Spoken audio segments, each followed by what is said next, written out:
So Suzanne Collins decided to finally drop another Hunger Games book that I think everybody's collectively all been asking for. And as you can see by this video footage of me, the book had no effect on me whatsoever. Is it good? Let's talk about it.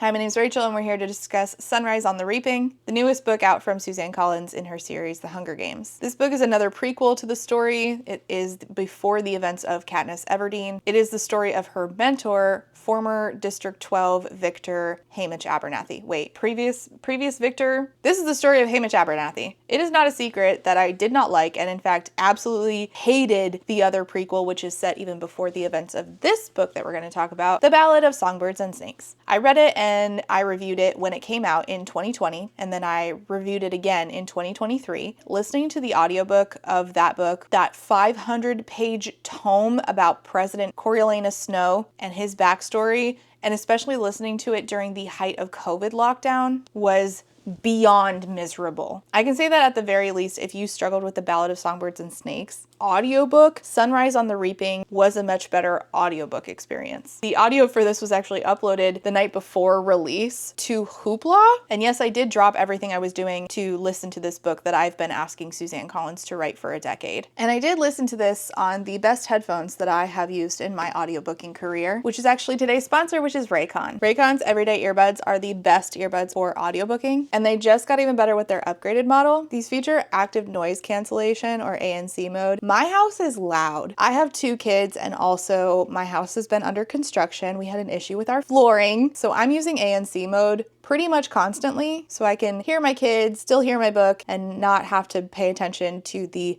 people fixing the downstairs bathroom floor. Mother's Day is coming, and Raycon's everyday earbuds are the perfect gift from your mom. Take it from a mother. Whether she's busy with work, fixing her downstairs bathroom floor, hitting the gym, or using it to take one of the many phone calls that we moms get, for one reason or another, these are always in my ear holes. Give your mother the gift of premium audio wherever she goes. Their everyday earbuds have an ergonomic design created to comfortably fit the widest range of ears, and optimized gel tips make for a cozy custom fit. And when I do need to take them out of my ears for a minute, they just like magnetically snap together. How handy is that? Or I can just pop them back in the case, which they charge in. The magnetic thing is great because if my kids decide that they need me to stop whatever I'm doing, which is at least 50 times a day, to fix something they broke or clean up Gatorade that they spilled all over the carpet, I can just, snap them together, snap them back in, carpet clean the floor, put them back into charge. I love these things. Their charging case has a quick charge function that gives 90 minutes of battery life, and that comes at only 10 minutes of charging. With everyday earbuds, you get ergonomic design, multi-point connectivity that lets you pair with 2 devices at once, and again, active noise cancellation. They come in a variety of colors, but I am obsessed with my purple ones and this purple outside case that I have. They have 32-hour battery life, awareness mode in case I need to keep an ear out for something. You can get them in weatherproof or sweat resistant. You can listen to the new sleep token. You can listen to your audiobook and tune everyone else out by grabbing you or your mother Raycon's everyday earbuds. You can do that by going to the link down below in the description box, or you can go to buyraycon.com/readswithrachel to get 20% off site-wide. Let me know in the comments which audiobooks you are listening to right now. Click that link down below. And thank you so much to Raycon for sponsoring today's video. I am going to do a spoiler-free section technically, but we're going to talk about some things. We need to talk about Ballad of Songbirds and Snakes and if my opinions have changed on it at all. We're also going to talk about reading being political, and that'll be pretty spoiler-free. But even the spoiler-free sections might have spoilers for the Hunger Games original trilogy and somewhat for Ballad of Songbirds and Snakes. After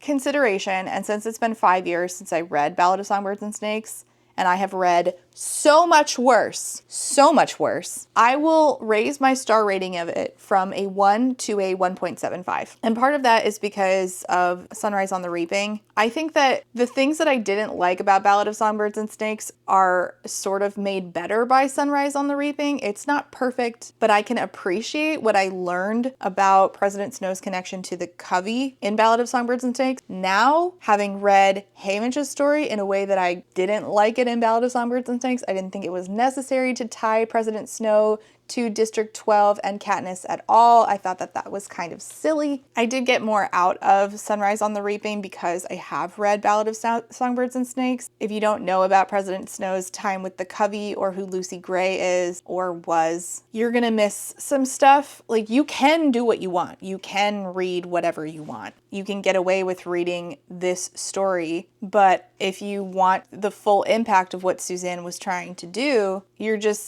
gonna miss out on like the significance of certain things with President Snow's connection to the Covey, Lucy Gray, things like that. At a minimum, you could probably get away with watching the movie and understanding it. That's what Carlos decided to do, because I hated Ballad of Songbirds and Snakes so much I told him, fuck it, don't read it. We ended up watching the movie together, and he recently told me that he's glad he watched the movie because otherwise he wouldn't have understood the certain parts of it in Sunrise on the Reaping without having certain context. And there's even stuff that he's still gonna miss by not having read the book, but I feel like it's enough that me and him can still have the conversation that I want to have with him about it. And I'm not gonna force him to read that 500-page tome. I also do recommend reading these in publication order, but do whatever you want. All I can tell you is that I'm saying something I never thought I would say. I am glad that I read Ballad of Songbirds and Snakes so that I got the full understanding of what we were doing with Sunrise on the Reaping, despite the fact that I still can't stand Ballad of Songbirds and Snakes as its own book. And I still think that we could have done, like, the information that we needed, I still can't justify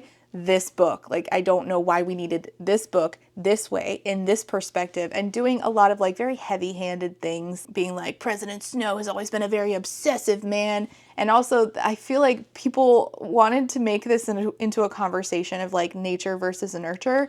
It wasn't that. We don't know why he is the way he is. He already was who he was when we opened this book. He already was a dick. And then he experienced life in the districts, fell in love with somebody from the districts, and he was still exactly who he was, or actually made worse after that experience, but he was an asshole when we opened the book. It's not how do you make a monster. That's not really what the book was, and I feel like that's kind of what the conversation into it turned into, is like, here's how he got how he is. First of all, I don't care.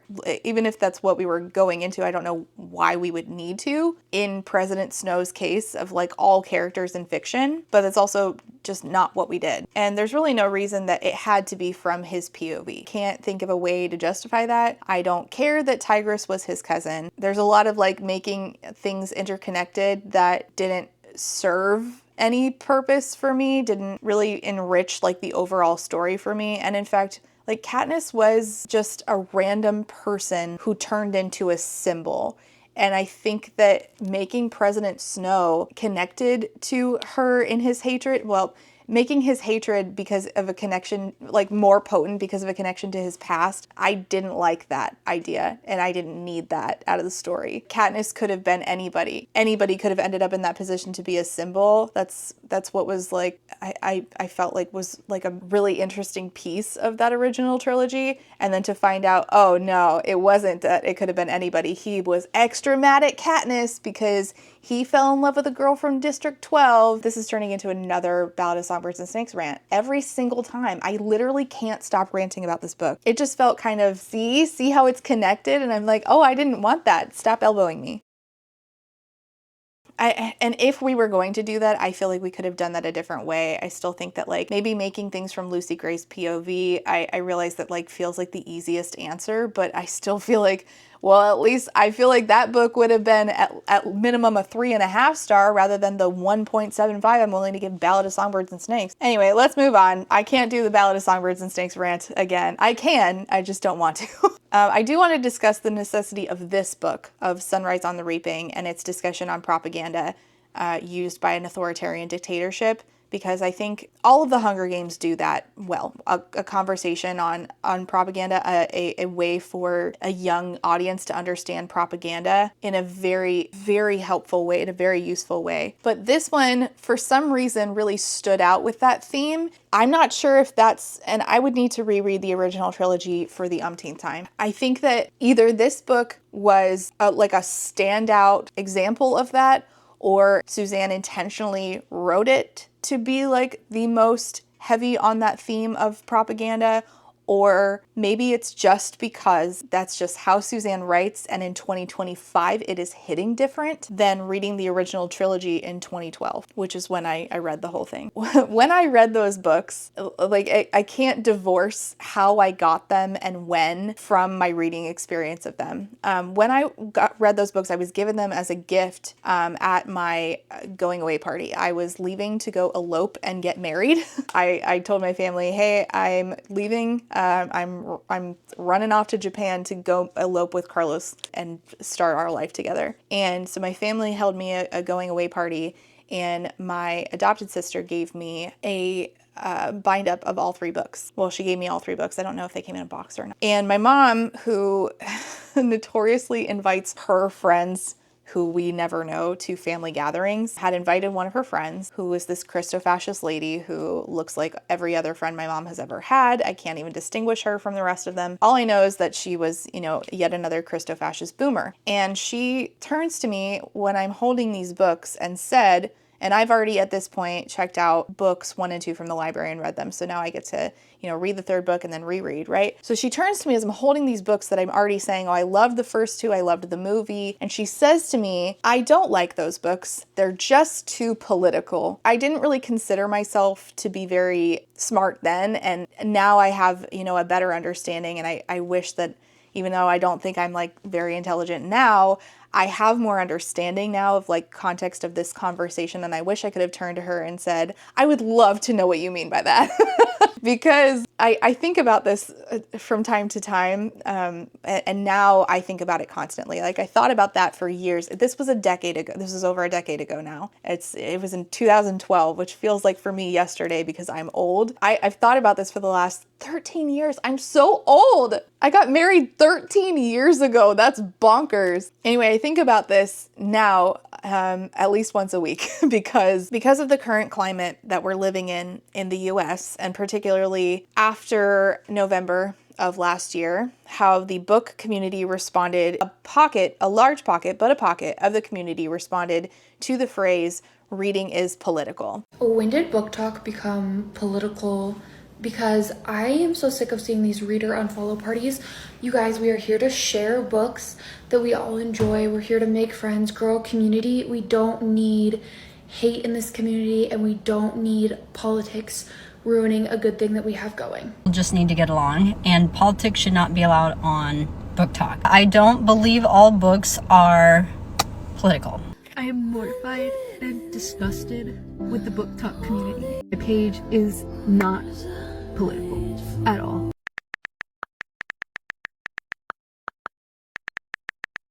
You are existing in a world where people are politicized. Parts of our identities are politicized. And art is political, period, because politics informs all that we do. And if you think about this in the lens of the Hunger Games, in the world of Panem, who amongst the citizens of Panem would be the first to agree with you saying the statement, reading is not political? So when art, symbols, art in the case of the Hunger Games would be like songs. A little girl might sing, are you coming to the tree, just because it's a song that she's heard her whole life. It cannot be divorced that piece of art is inherently political. So when art is overtly political, like the Hunger Games, to the point where it is commentary, and it is likely commentary on what's happening right now, the people who don't benefit from that conversation being in the forefront are, of course, uncomfortable with you having it. The Friend of My Mother's is not the first to dismiss the series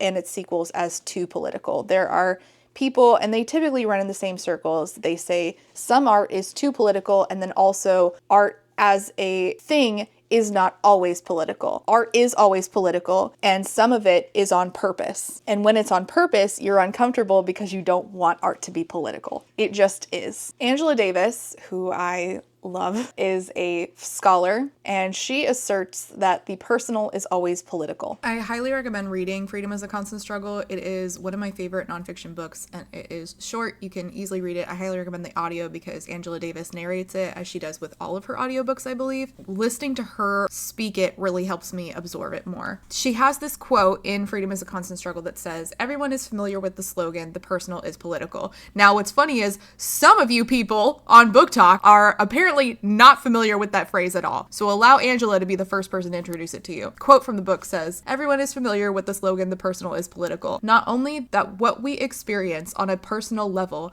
has profound political implications, but that our interior lives, our emotional lives, are very much informed by ideology. We oftentimes do the work of the state in and through our interior lives. What we often assume belongs most intimately to ourselves and to our emotional life has been produced elsewhere and has been recruited to do the work of racism and repression." The Hunger Games has a governmental system that mirrors contemporary societies, past societies, and there are going to be things that you're seeing in the government of Panem that are happening today in the United States. Particularly the use of media censorship and propaganda is something that you can see happening today and also historically. Everything around you is interconnected. The personal is interconnected with the political. Everything is a spider web. You cannot divorce it. Nothing lives in isolation. In a historical example of censorship of media, really good example of this is the Comstock Act of the 19th century in the United States, in which one Christo-fascist man petitioned the federal government until he was made a special agent of the Postal Service, and he would go around as a special law enforcement officer arresting people who would send things by mail that he found to be immoral. This included everything from medical information to birth control pills and on and on and on. And now we are seeing similar things happening today. As the saying goes, history does not repeat itself, but it often rhymes. Concept of the personal is political suggests that all of our personal experiences, such as our identity and our autonomy, our individual struggles, are all influenced very deeply and or are like completely shaped by larger political systems, which include social systems. In the Hunger Games, this is like the original trilogy. This is illustrated through our protagonist, Katniss Everdeen. Her fight in the arena is about her trying to, originally she did this in order to save her sister. This was a personal struggle. Her hope is to get back to her sister. This is her personal struggle, but it is embedded within a larger political struggle against a authoritarian rule, in this case via Panem's capital. The totalitarian society run by the capital in Panem employs various methods to keep the districts oppressed, including media manipulation, fear tactics, suppression of dissent, collective punishment. Where else are we seeing that currently in the world? So while critics, like my mom's friend and others, will dismiss the novel as too political, this criticism is frankly stupid because I wish I could be nicer, but I just don't have it in me to like fancy words my way to making my point. The point is that this book highlights the way that politics are a part of every aspect of your life. And if you don't believe that, if you don't know that, you're simply incorrect or misinformed. Like it is just a fact. The food you eat is political. The clothes you wear are political. Your socioeconomic status that affects the choices that you make every single day, that is political. And we can see that in the Hunger Games. Like you can see that in the Hunger Games, that every choice, every aspect of the characters' lives, the access to food or the lack of access to food that Katniss has, the fact that her dad is dead because of the mines, even the social hierarchy in her own district and then the social hierarchy amongst the district, all of these things are completely enmeshed with and informed by the politics of the world that they inhabit, as are yours, as are mine. Yes, also that includes the art we consume. The capital's use of control, including control of the media in maintaining its power, also bears striking resemblance to contemporary political realities. The inability to protest without consequences in the world of Panem is something you are seeing mirrored today. People are being arrested and thrown into prisons without due process in the United States today for writing opinion pieces saying that what is happening in Gaza is ethnic cleansing. And our leaders here in the US are manufacturing consent for this. The administration believes that it needs to charge a green card holder with a crime to be eligible for deportation. Well, in fact, Secretary Rubio reserves the right to revoke the visa of Mahmoud Khalil, and I'm glad you brought this up. Under the Immigration and Nationality Act, the Secretary of State has the right to revoke a green card or a visa for individuals who serve or are adversarial to the foreign policy and national security interests of the United States of America. And Mahmoud Khalil was an individual who was given the privilege of coming to this country to study at one of our nation's finest universities and colleges. And he took advantage of that opportunity, of that privilege, by siding with terrorists. What do you think that they were doing in the Capitol? We need to fix these lines. I won't say rebels. These are senseless acts of defiance. And I won't legitimize them. We'll call them criminals, radicals. Criminals that kneel before you use symbols for the purpose of sedition, which is why all images of the Mockingjay are now forbidden. Possessing them will be considered treason. In the current political climate, particularly under the current presidential administration, we can observe similar strategies of controlling narratives, suppressing dissent, by throwing people into prisons, by kidnapping them, plainclothes officers kidnapping them and taking them who knows where, and then manipulating public opinion about this in order to manufacture consent so that it will continue to happen to other people. What were Katniss and all them called? Terrorists, right? The Hunger Games provides very necessary, insightful critique of how government control and censorship, exemplified in Panem, are increasingly being reflected in our own world. The Capitol's efforts to control media in the Hunger Games, so like the story you're consuming, may have been, I don't know Suzanne's thought process, may have been directly inspired by the Comstock Act of 1873, which was designed to suppress materials, and they decided which materials were obscene and not. And this included medical information. They decided that medical information was obscene so that they couldn't distribute it. And any, not just medical information about things like birth control, but anything like challenging traditional family values was labeled obscene. Where are we seeing this today? This was passed off as a moral thing to do, but it was a tool to silence people. People were arrested. Some people died. Anthony Comstock, for whom the Comstock Act was named, relentlessly harassed several people. At least one of them he arrested twice, to the point where these people took their own lives. And he thought of this as a good thing. Of one of them, he said, "A bloody end to a bloody life." And that's the hope, is that people will self-censor to even that degree. The hope is to restrict access to critical information. The hope is to maintain the dominant social and political order. That was the hope of the government during the time of the Comstock Act. That was the hope of the government of Panem, and that is the hope of a government who arrests lawful citizens for having written opinion pieces. The current administration's approach to the media, both news media and art, and also its attempts to regulate speech on social media platforms and deem things unpatriotic or un-American if it does not fit what they want you to say, echoes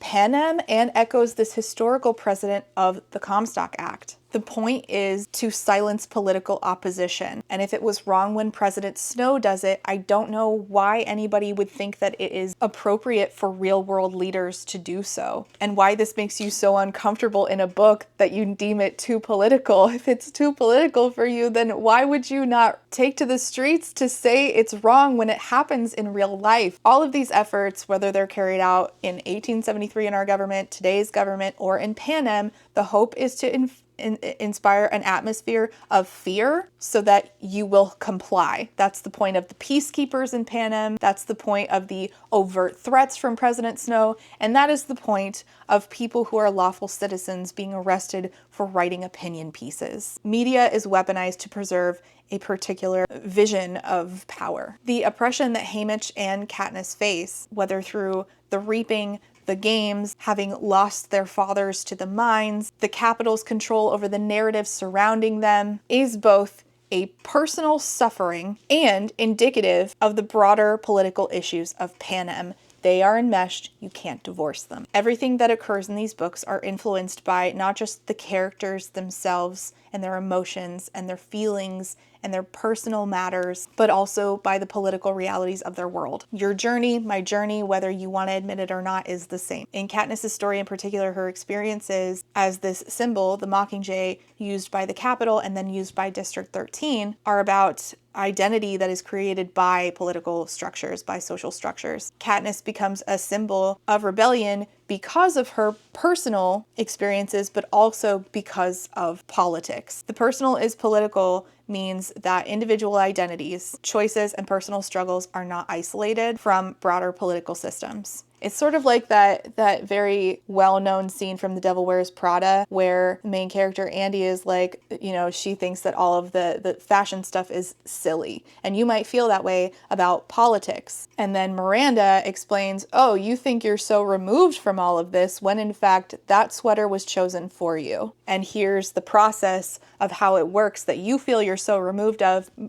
from, but you are affected by nonetheless. In The Hunger Games, Katniss's personal journey of survival and resistance is inseparable from the political landscape of Panem. And that's a big deal, but it's even true for the clothes you wear, as I said earlier. Clothing is political. Her individual struggles, Katniss's individual struggles against the Capitol, even before she became a symbol though, demonstrate how personal and political always intersect whether or not you're actively participating or not. Again, whether you choose to participate or not is a choice that you have to make, but just know that the exhaustion is also not a choice that is just a personal choice. That is a setup that the current administration has given you. The Capitol, just as the Capitol uses the Hunger Game as a way to distract and demoralize, political leaders today are currently doing that, and they are hoping that you will be distracted and demoralized and that you won't pitch in at all. And if you currently are engaging in the conversation, they're hoping you quit. They're hoping that you do not rebel.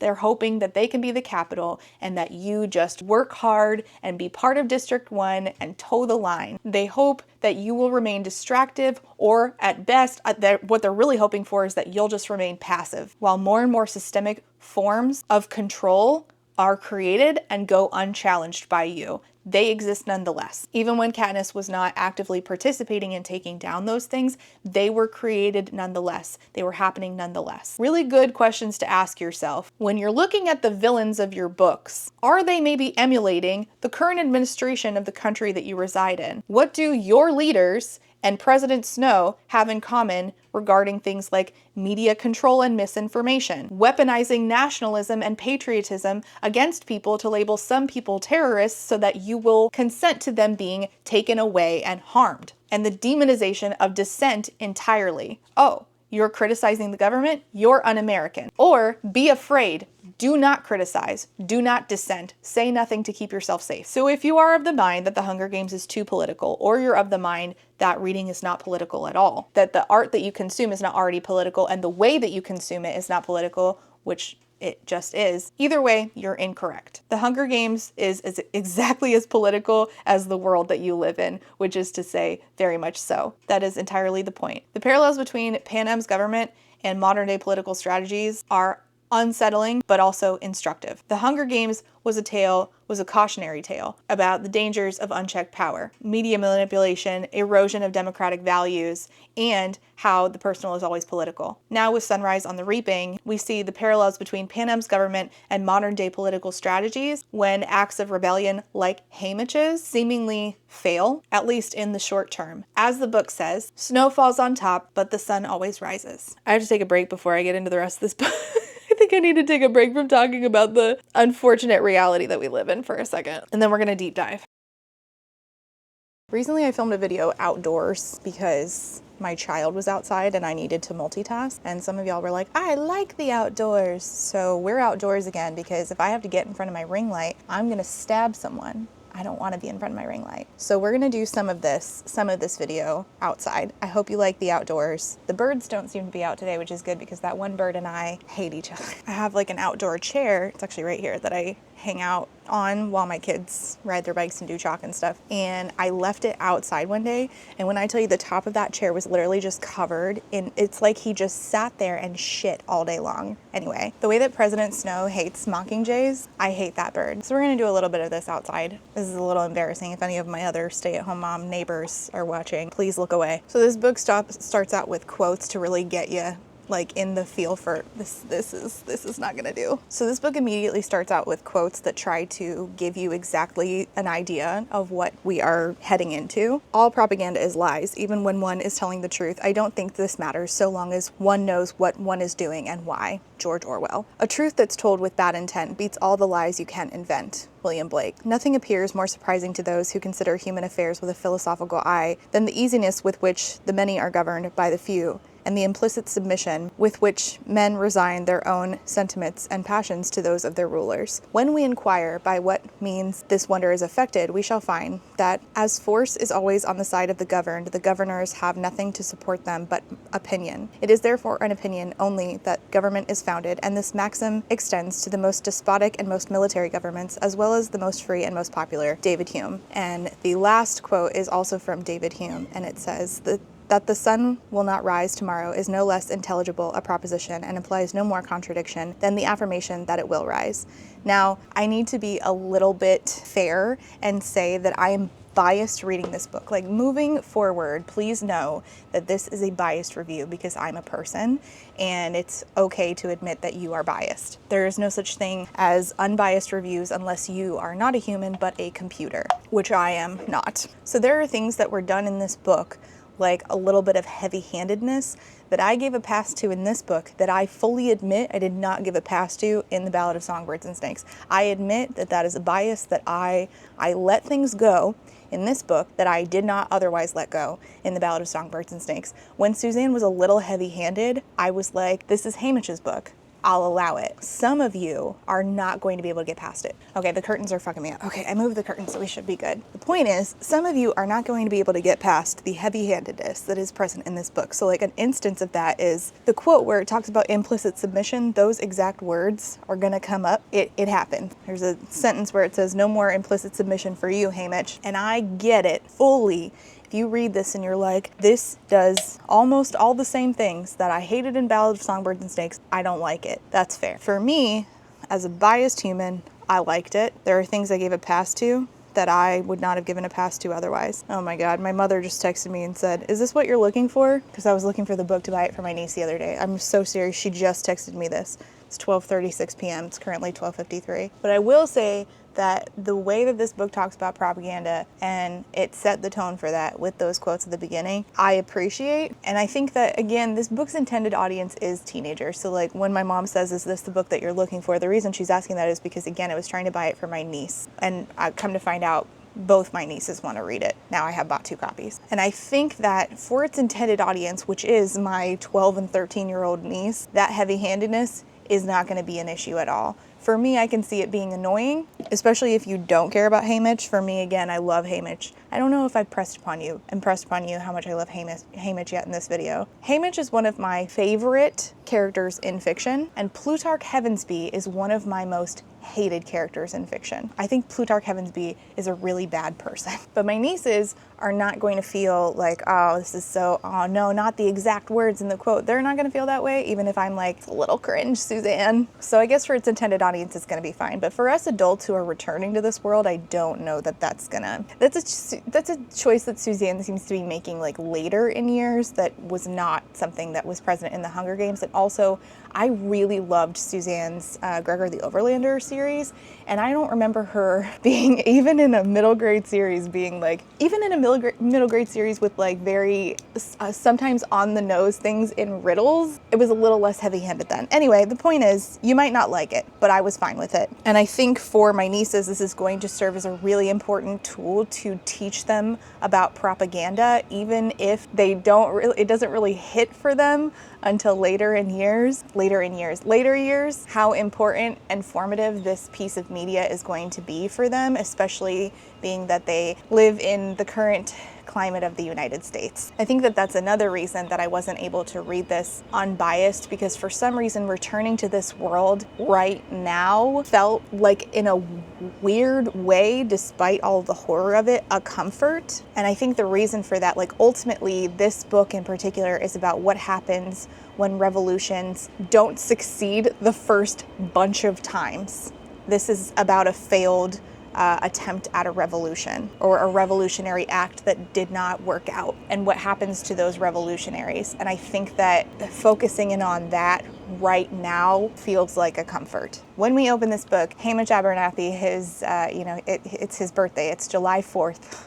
His birthday is Reaping Day. It is July 4th. He lives with his mom and his younger brother. His dad died. He was a minor, not a minor, M-I-N-O-R. Sorry, the mines in District 12. He was a District 12 miner. So it's just Hamish, his younger brother, and his mom. His mom is 35.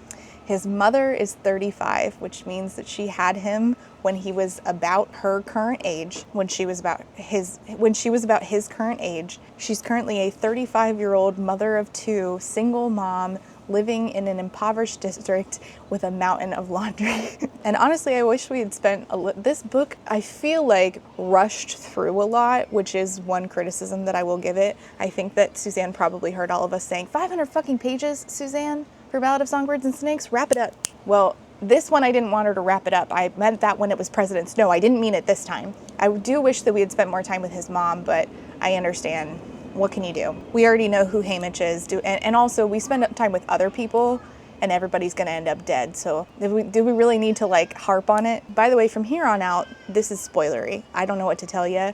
We already had a conversation about reading is political. There's really nothing I can tell you from here on out unless I tell you exactly what happened. So that's what we're doing now, okay? This is the 50th Hunger Games. So when Katniss was in the Hunger Games the first time, it was the 74th Hunger Games. Hamish is 25 years previously in the 50th Hunger Games, and he is the second quarter quell. And he's told, don't let yourself panic, don't give the Capitol that, because he's going into the Reaping. He's about to enter the Reaping, where they're going to pick not just one boy, one girl, but this year it's going to be 2 boys, 2 girls from each district. The quarter quell is the big to-do, where they do something even worse than they normally do. Now, when we meet Hamish, we know him to be an alcoholic, which, can you blame him? But when we meet Hamish as a teenager, he is a bootlegger. He works for a woman named Hattie, who is a bootlegger, but he is not a drinker. He says over and over and over, "No thanks, I'm not a drinker." Which, when that sentence hit the first time,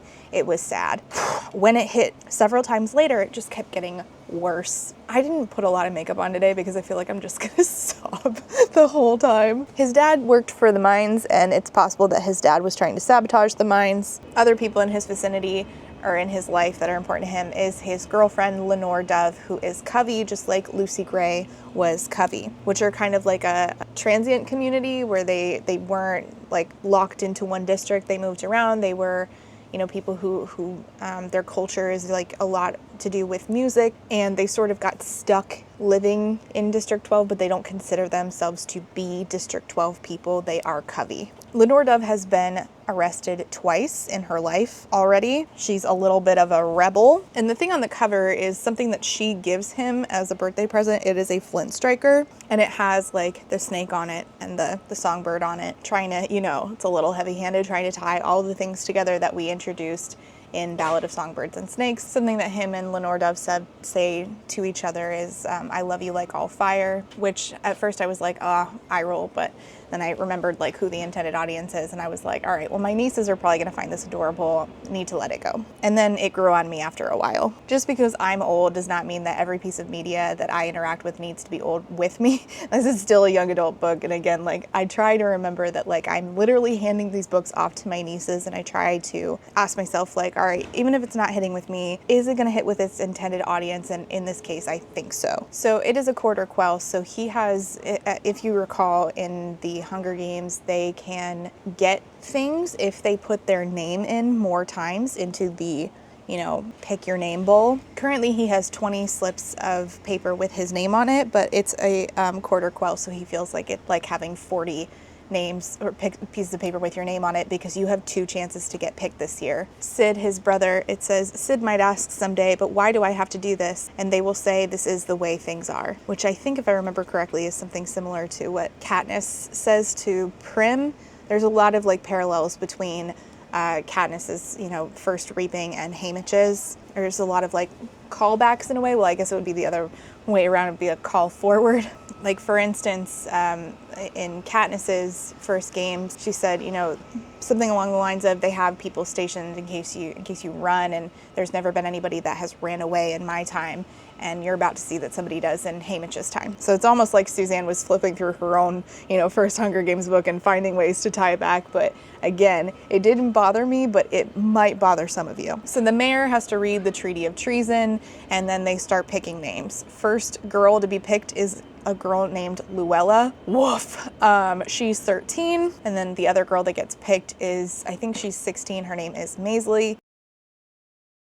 And she is a twin. She is a twin sister. And he thinks to himself, at least it's not Lenore. And then the 2 boys that are picked are Wyatt Callow, who's 18. He almost aged out. He almost made it out of this, and then he got picked this year. And then another guy whose name is Woodbine gets picked. And Haymitch is like, all right, cool. In a few hours, I'll be out of here. I'll be with Lenore, celebrating my birthday, get a few kisses. It'll be a good day. Unfortunately, Woodbine decides that he's gonna bolt, and he doesn't make it far before he is shot in the head by a peacekeeper. Our version of Effie Trinket is this like evil version of Effie Trinket in this book, and her name is Drusilla. I do like the thing about like Ballad of Songbirds and Snakes that was like sort of interesting was seeing how different the games used to be. I also kind of like that here. I certainly like it better than I liked it in the Ballad of Songbirds and Snakes. For people now are being like, oh, Suzanne, she's writing more Hunger Games books, maybe she'll write about the first games. I don't really want to see the first games. I think Ballad of Songbirds and Snakes was as far back as we need to go. I am interested in seeing Mags's games though, and Mags actually pops up in this book, which is another thing that I think people are going to have a big issue with, is how many people from the other books got tied into this in a way that it's possible that there are places in which this doesn't even make any sense. But again, I am biased and I gave it a pass. So our version of Effie,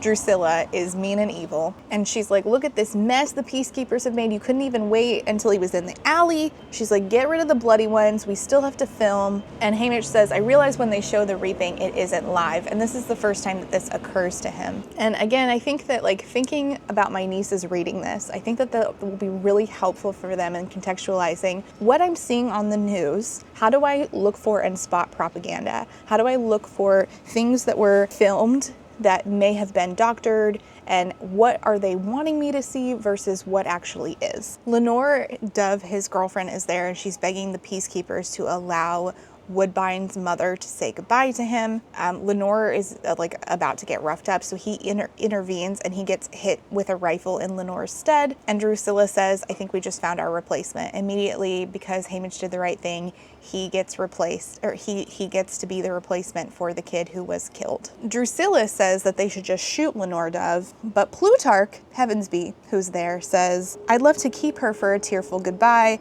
and then turns to Haymitch and says, don't be stupid, Drusilla will kill you in a snap if you mess up again. So the only thing that saved Lenore Dove's life in this scenario is the fact that Plutarch, who is ever the propagandist, said that she could be a useful tool for propaganda. His name is called, and he's like, damn, minutes ago I dodged this bullet. Lenore Dove is there, but she refuses to cry, and he thinks, yeah, that's the best route, because we don't want them to use her tears for their entertainment, and they, say to each other, I love you like all fire, from across the way. They can't actually talk. Drusilla says no goodbyes, and once again, Plutarch intervenes because he needs footage to do propaganda with. So he says, all right, well, we should have his mother, Haymitch's mother, act out hearing the news for the first time that he's being reaped. And he makes her act this out over and over again until he gets the shot that he wants. He turns to his little brother and says, you're the man of the house now, Sid, to a poor child, which is so sad. And then he gets on the train to leave, and he sees Lenore Dove on a hilltop, and he's glad that they didn't get to use her for more propaganda. And he says, the moment our hearts shatter belongs to us. You can't help but read this book and think about the fact that we are seeing every day bodies upon bodies coming out of Gaza,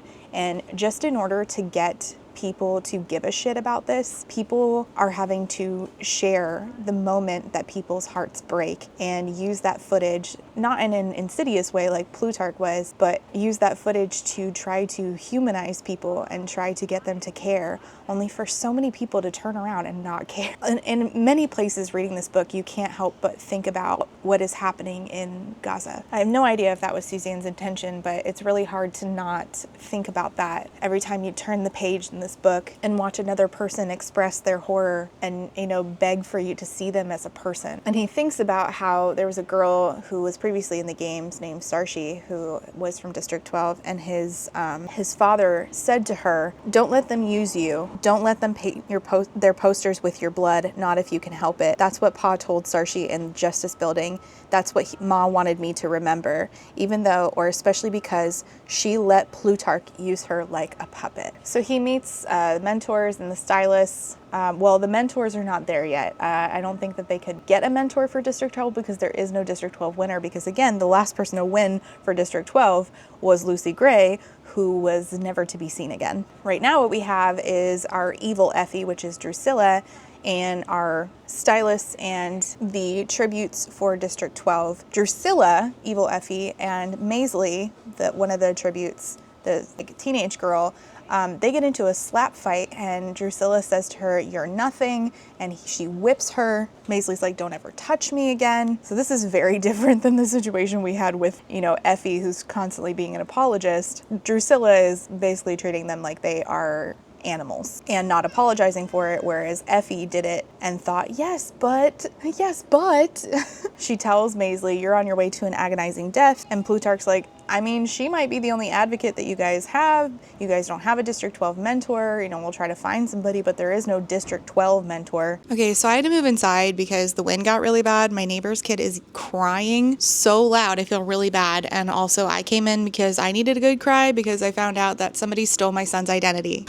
Somebody stole my 8-year-old's identity, and that is why the IRS did not accept our filed taxes. They were like, "No, you're trying to take credit for a child that isn't yours." And we're like, "Which kid isn't mine?" And it turns out somebody else did that, but with our kid. So great. Oh, I love it. I love the government. Thanks, buddy. Carlos has agreed to deal with all of that while I work, but I did have a little cry about it. Just a little one. So Maisley, the teenage girl, there's 4 of them, remember. Maisley, the teenage girl who is the oldest girl candidate going into the Hunger Games from District 12 this year. If you can hear that, it's my washing machine, I'm sorry. She asks about his necklace, which is this thing that is on the cover. That's on his necklace. It's a flint striker. And Maisley thinks that it's really cool. She actually collects jewelry, and he remembers that she at one point received a Mockingjay pin and threw a fit because she wanted a butterfly. So all of their stuff, minus these little baubles that they have, like his flint striker, are taken. So they get to the Capitol, they are told to strip. All of their stuff goes to the incinerator. And this is very sad for Haymitch because his mom makes all of his clothes. At one point, she actually made him pants out of a burlap sack from the Capitol, and he had courtesy of the Capitol on his butt. And he does get to keep the flint striker because that's his token. Each tribute gets a token that they get to take into the arena, but it will be evaluated, but he will get to keep it. So one of his stylists, like similar to how Katniss had a very nice, stylist team, so does the District 12 people this year. We can't send you things, of course, since we're part of your team, but my great aunt already said she'll sponsor you, and not just to help my grade. So her grade? Your students at this school? Oh no, we're university students, not academy. So I guess they're at the Peacekeeper Academy? I forget. All of this went so fast. If I didn't keep meticulous notes, it just went we were moving so quickly. I should have made it like a timeline of where we were, but I didn't think that it would happen this fast. It just felt so much faster than the actual Hunger Games, which, funny enough, you're sitting on top of. So they got like a chemical bath to get rid of the bugs. They're really treated like animals. Like they're treated like animals going through like a centralized feeding operation. And this is a theme that comes up quite a bit is how dehumanized they are. Oh, so that's their like team, but their actual stylist, it says District 12 got Magno stiffed again, but he's not as bad as they say. Then they trim my nails, honoring my request to leave me long enough to fight with because as Prosperina, one of the people on the team, says, "You might need your claws. I wonder if she thinks of my nose as a snout, my hair as fur, my feet as paws." So he thinks about Lenore Dove, and Lenore Dove, as I said, has been previously arrested twice when she was 12 years old. First, on the night before they were to hang Clay Chance in the square, someone shinnied? Should that say shimmied? Is it both? You guys can let me know. Shinnied up the gallows and filed halfway through the rope. Next morning, in front of a crowd, the rope snapped and Clay fell to the ground. Someone in the town had spotted Lenore Dove leaving the square and reported her. Then Clay's sister, Binny, who'd been on borrowed time for a year due to a bad heart, confessed she done it, and 3 days later, Binny died in her cell. The morning of the 46 Hunger Games, our first year in the reaping, smoke began seeping from beneath the temporary stage as we gathered. So Lenore Dove had also set a fire. So she's just been doing stuff, but she always gets away with it. Magno Stift, their stylist, shows up. He has sun-leathered skin tattooed with a snakeskin pattern and sandals that lace up all the way to his pelvis. That work. And from each of his ears dangle tiny living garter snakes that twist and turn in misery. Ew. He's not supposed to have those because they're banned. And Drusilla, evil Effie, says, "I'll report you, those are banned." And he's like, "Oh, Drusy, they'll be dead in a few hours anyway." You come to find out later that these people are married to each other. They don't really matter to the story very much, but I think that they'll probably try to, cast very particular people when they make the movie about this to make this more on screen a little more memorable than it is on the page. So they are given their costumes, which of course the first people to sort of deviate from the typical costumes were Katniss and Peeta. So these kids, all four of them, get the typical District 12 miners outfits. So they are doing the thing where they have to go in their outfits in front of everybody, except something goes awry with the horses, and Luella, the 12-year-old girl who was reaped, ends up dead. He had been connecting with Luella. He's very kind. Haymitch is a really good, kind-hearted kid, and he was calling her sweetheart, and he was very, very tender to her. So this is really rough, especially because she's from home. She is one of three things around him, three people around him that are from District 12. The shaft that connected our cart to the team apparently snapped. Our horses are long gone, leaving a trail of wreckage. Maisley is horrified. She pulls off one of her necklaces, saying that she was going to give it to Luella. This is an unplanned death. Luella was not supposed to die, so it's not going to end up on camera. They don't want to feature this death on the Capitol's watch unplanned and highlighting their incompetence. This is not the blood they want to paint their posters with. And he decides to take Luella's body. He runs with her to President Snow, who is, yes, the president at the time. And this is where it got a little bit heavy-handed. While he's looking at Snow, he's directly in front of them. He has Luella's body. It says, "Something steals inside me, and I think you are on a high horse, mister, and someday someone will knock you off it straight into your grave." And I'm like, wow, Suzanne, don't you think that was a little bit too on the nose there? And he thinks, "Spin this, Plutarch." Suddenly, the president's expression changes. He turns his attention to the screen to my right. Anyway, this is not going to matter because the Capitol is always a step ahead. President Snow is always a step ahead. He can always spin anything. He doesn't need Plutarch to do it. He'll do it. We then start learning more about the tributes from the other districts. We get all of their names, and one of them from District 4, his name is Ampert. It's fine. Anyway, he's 12 years old, and Haymitch is like, "Oh, I turned 16 yesterday."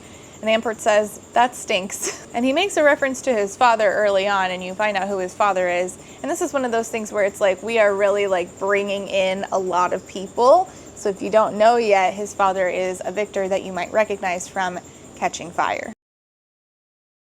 And Ampert says that he's actually trying to build an alliance, not just with his own district teammates, but with a lot of people. I'm trying to build an alliance to counter the careers, which if you remember, the careers are from Districts 1 and 2.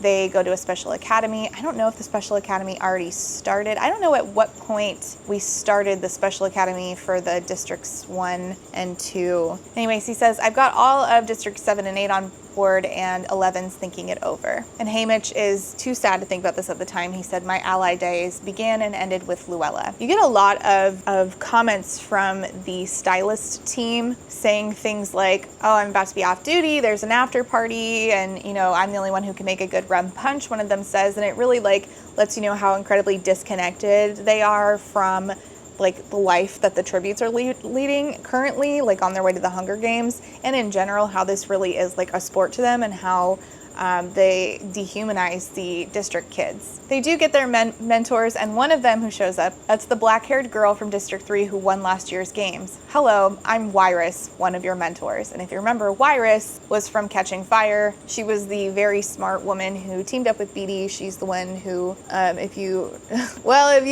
suffer through the TikTok ban, you remember that everybody recently was using that clip of her saying TikTok over and over, where, you know, people were like, TikTok is banned. We feel like Wyrus from Catching Fire. Anyway, that's one of their mentors. And the way that she won her games, it says they were never able to see her. She'd found a blind spot, and though they'd come raging within a few feet of her, she avoided detection. So she basically just waited out her game. They tried to deliver sponsor gifts to her, but repeatedly failed to do so. They were as blind to her spot as the tribute. And the Capitol had joked about it, but they were embarrassed to have a girl from District 3 understand their arena better than they did. And even when she had won, she was still like waiting it out, and they had spent an hour trying to locate her before she walked back to the cornucopia to get a ride home. And Haymitch thinks, I don't want Wyrus for a mentor. She's just another bizarre person to deal with when I'm already scraped raw. How can a girl who follows light beams, which is how she figured out how to deal with her arena, help me anyway? He's thinking, I really don't have a shot here. There's no way that I win these games. And like, you have to think about how many things he's dealing with back to back to back. Luella just died. He just got reaped. He got torn away from his family and his girlfriend. And in the midst of that, he watched somebody get murdered for trying to leave, who he then replaced. And he was then asked to watch his mom as his mom filmed propaganda over and over and over of her reaction to him getting reaped. So then when his next mentor comes up, it's Mags, a victor from District 4. Fuck.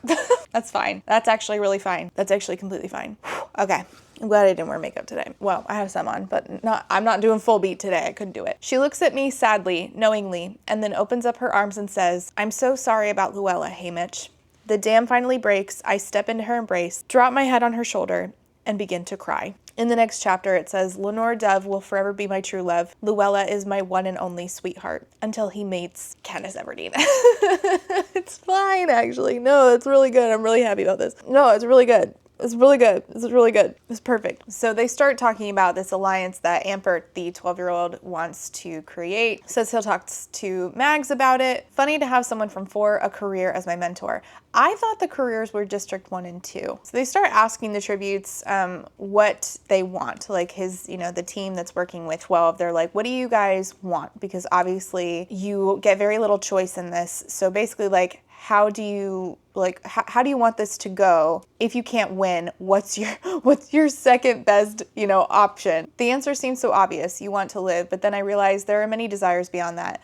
Mine had to do with my district partner. He says, I don't want my girl, my family to watch me die some horrible death. He thinks about like previous games where there were these like weasel mutts. Wyatt says, I don't want people who bet on my death being drawn out to make money on it. Maisley says that she does not want to beg or plead for her life. She wants to go out with her head up. And he says that he wants the Capitol to consider that 50 years is enough, that this is not a fair way to punish the districts, that it's enough. Maisley says, you want them to end the Hunger Games for good? How? I guess for starters, by reminding the audience that we're human beings. The way they talk about us, piglets, beasts, they called my fingernails claws. They think of us as animals and they think of themselves as superior. So it's okay to kill us, but the people in the Capitol aren't better than us or smarter. If anything, they're stupider, says Maisley. And they think about all these times where the Capitol has sort of been shown to be incompetent. The Chariot Parade where everything went bad and Luella ended up dead. Wyrus's games were the previous year, so she was hiding from the Capitol and from the other tributes in the arena. He's like, what if we do something like that? I'm not as clever as Wyrus. I can't outthink the arena. And Wyrus says, well, maybe you can. The arena is just a machine, a killing machine. It's possible to outsmart it. So she tells them a song that she made up in order to get them to remember, like, all right, first things first to stay alive. First, avoid the slaughter. Get weapons, look for water. Find food and where to sleep. Fire and friends can keep. Most important to least. One of the tributes from District 1, I believe, is a guy named Panache. Panache sort of comes at him in training. Haymitch gets a knife. Before I can rise, a peacekeeper tases him. There's this moment just as I get to my feet where I look around and I'm armed, and they're armed. A half dozen of us hold sleek, deadly knives, the tribute. And I see that there aren't many peacekeepers here today. Not really. We outnumber them 4-1. And if we moved quickly, we could probably free up some of the tridents and spears and swords at the other stations and have ourselves a real nice arsenal. But nothing happened. And he thinks we could have taken them. The more I think it over, the more my dismay grows. Or he actually says that out loud. Every year we let them herd us into their killing machine. And Plutarch asks him, the question is, why didn't you? And we're really like doing a lot to set up Plutarch as this person who we know him to be through Catching Fire and Mockingjay, which just made me hate him all the more. Like, I understand that two things are true at once. It was necessary, and also it was horrible. I hate Plutarch because I just feel like as much as, you know, he's the reason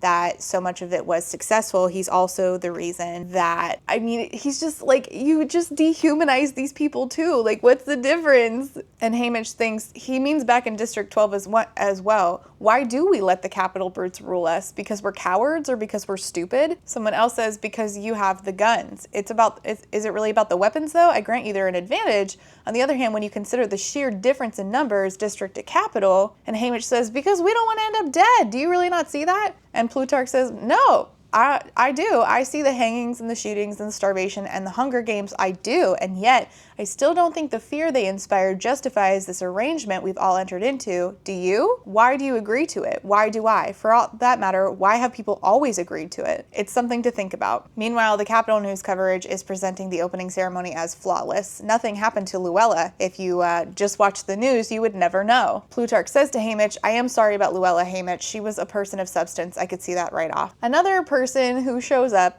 is Beatty, who we know to be another winner from, is it 4? District 4? And he's like, you know, why are you here? And he says, oh, I'm assigned to cover 12. And then he realizes that it says, a cold dread washes over me as the puzzle pieces come together. Beatty is the father of Ampert. His father has accompanied him to the capital because he's a victor and therefore a mentor, assigned to coach his own child to his death in the 50th Hunger Game. I'm being punished for coming up with a plan to sabotage the capital's communication system. I'm too valuable to kill, but my son is disposable. They even gave me a booth in training, which mentors don't traditionally attend, so I wouldn't miss a minute. If I wasn't here to witness it, there would be no point. And so, resigned to this fate, he teaches them different things. Do you want to learn how to turn a potato into a battery? Light can be important in an arena. Now, all along, I assume that Beatty and Plutarch and all these people were connected and that they were all trying to find ways, in one way or another, to do acts of sabotage. And Beatty, despite this happening to his son, still would not give it up. He was resigned to this fate, which is so sad and so horrifying. I just, as a parent, anyways, I think I need to take a little break. Well, I put on makeup, which I'm realizing now was really dumb. Well, anyway, we're going to continue. So Beatty is teaching him how to turn a potato into a battery, which is going to come in handy. I guess I'll just tell you now that the point of this book is sort of to talk about how all of these people who were involved in the events of Catching Fire and Mockingjay, so Plutarch, Beatty, Wyrus, Mags, and obviously Haymitch, they have tried what they successfully did with Katniss in Catching Fire. They tried it before with Haymitch himself. So this was sort of like a failed revolutionary act that they finally succeeded with Katniss. And I think that that's really, again, very important to see failed revolutionary acts because we are living in a time and there's going to be a lot of those. And I think that it gives us hope to sort of see them and have these very human moments of despair. And of course, the series as it is published helps because later Katniss does succeed and we know this and this gives us hope, but it does help to see like how many times revolutionary acts have failed, or at least failed to have the intended outcome. He was hoping that he could stop the games, and eventually he did. Just not this time. Haymitch says, Wyrus said there would be clues about the arena in training. Well, I would listen to her, Beatty says. Having been her mentor, I know how clever she is. And he asked Beatty what would break the arena. And this sort of starts us on this path of him trying to figure out, all right, how do we sneakily make this plan to sort of destroy the arena and hopefully destroy the games entirely? Make the capital stop having these games. Maybe that's what I can do with my time. I'm probably not going to live, but at least I could do that. Beatty actually says that he was reaped on the day that Haymitch was born. And Beatty doesn't directly answer Haymitch's questions, but he does sneakily give him something that will be very helpful, which is a plastic packet with coins and nails, which is going to be very helpful in the arena. You need to be able to conduct electricity to do what Haymitch wants to do. He'll have to smuggle it into the arena and convince everybody that he scavenged it. He actually goes to Plutarch Heavensby's house, and it says, I think about how many people spent their lives building this place, how many died before its completion, so that the Heavensbys could have somewhere to hang their pictures, their smug, satisfied, ridiculous pictures. Well, the joke's on the Heavensbys, now they're dead too. And they have in Plutarch's house this enormous library, thousands and thousands of volumes floor to ceiling. In the corner, a golden staircase spirals up a column of white marble and leads to a balcony that runs around the room. Although most of us learn our letters in school, there aren't a lot of books in 12. Sometimes one appears at the Hob, and if I've got anything to trade with, I snatch it up to save for Lenore Dove's birthday. One of the books he got at one point was A Guide to Raising Poultry, and even though it mostly talked about chickens and she's a goose girl, she loved it. She loves geese, which is going to haunt me for the rest of my life.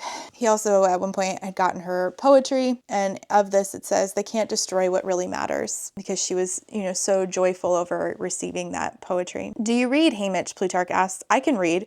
No, I meant, do you like to read? Well, it depends on what, says Haymitch. I'm the same, says Plutarch. Reading in general isn't a popular pastime in the capital. It's a shame. Everything you need to know about people is right here in this room, really laying it on thick that Plutarch loves to learn about people because he is a manipulative piece of shit. Can I offer you something, as in to drink? And Haymitch says, I don't drink. But he does inspect the booze because he is a bootlegger. President Snow shows up and he's having a little reaction because, he's been swallowing poison for decades. So they're like, Haymitch, go get some milk. And he goes to grab it and dumps it all out. Oh, wait, no, he drinks it. That's right. I down the milk and wipe the mustache from my lip. Then I close the door, holding out the pitcher helplessly. It's empty! Plutarch's eyes widen in disbelief. He knows full well what I've done. Yeah, well, you probably still have a milk mustache like those commercials from the 2000s. President Snow says, sometimes the cure is worse than the disease. What disease? Haymitch says, incompetence. You can't ignore it or it spreads. Maybe it's food poisoning or a bad batch of oysters, but I've fared far better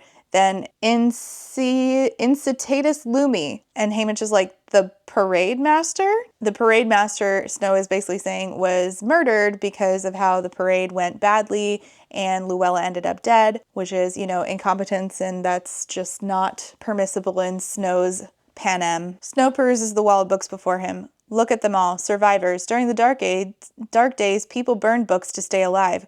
We certainly did, but not the Heavensbys.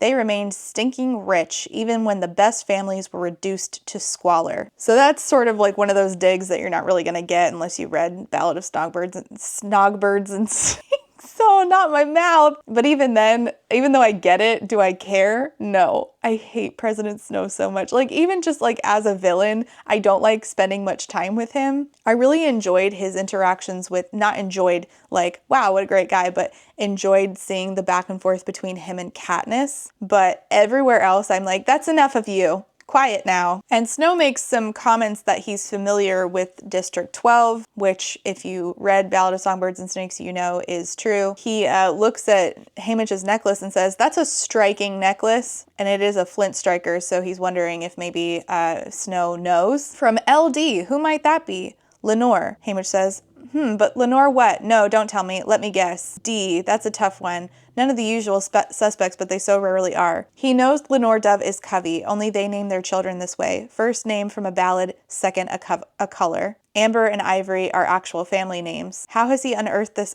obscure fact about a pocket of musicians in the throwaway district of 12? Well, we know. The answer isn't that satisfying, but I guess at least we know. Who could resist when you get both the color and the bird? We know how they feel about their birds. Okay, Suzanne, we get it. Do you know much about doves, Haymitch? Haymitch says they're peaceful, and Snow says, if they are, they're outliers. All the birds I've encountered are vicious. Okay, we get it. And he says that he understands Haymitch's pull to a cubby girl. She's delightful to look at, swishes around in bright colors, and sings like a mockingjay. You love her, and oh, how she seems to love you. Except sometimes you wonder, because her plans don't include you at all. Haymitch is like, not exactly, but too close. How does he know? I think of Clay Chance in The Fire Under the Reaping stage and how there's a part of her that she refuses to share with me. She'd say it was to keep me safe, but maybe she just doesn't trust me with her secret. Haymitch says, you're sending me to my death in the games. Snow says, yes, your behavior has guaranteed that. Oh, please, as if you would have spared him otherwise. I will orchestrate your death based on your behavior from here on out. You decide what you want Lenore Dove and your mother and that dear little brother of yours to see. You can die clean and fair, or you can open the games with the slowest, most agonizing death ever to befall a tribute. And yes, you should be thanking me for giving you the option. I have a belated birthday gift for you, and I want it treated with the gratitude it deserved. Standing in the doorway is Luella, the little girl. Haymitch is like, no. Nah, Luella was dead. She was all the way gone. So who is this girl in the doorway? In the same way you instinctively know the waxed pears on the table lack juice, this girl lacks Luella's essence. People will believe she's Luella, and basically he's told, you'll be there coaching her. Everybody's going to believe she's Luella. They can't have the embarrassment of explaining that an accident, because they're so incompetent, caused Luella, the real Luella, to die, so they are replacing her with this little girl. The people who saw the crash in person will be told Luella recovered. The parade master has been killed for his incompetence, poisoned by a plate of oysters that Snow somehow survived. They assume that she is probably the new Luella, is a lookalike, or maybe I'm not really sure what they did. If it's like she's a lookalike, they made her look more like Luella. I don't really know for sure, but basically she's a stand-in. She's a child of traitors, possibly. She could be either district or capital. She might not even know herself. Wyra says they've starved her, among other things.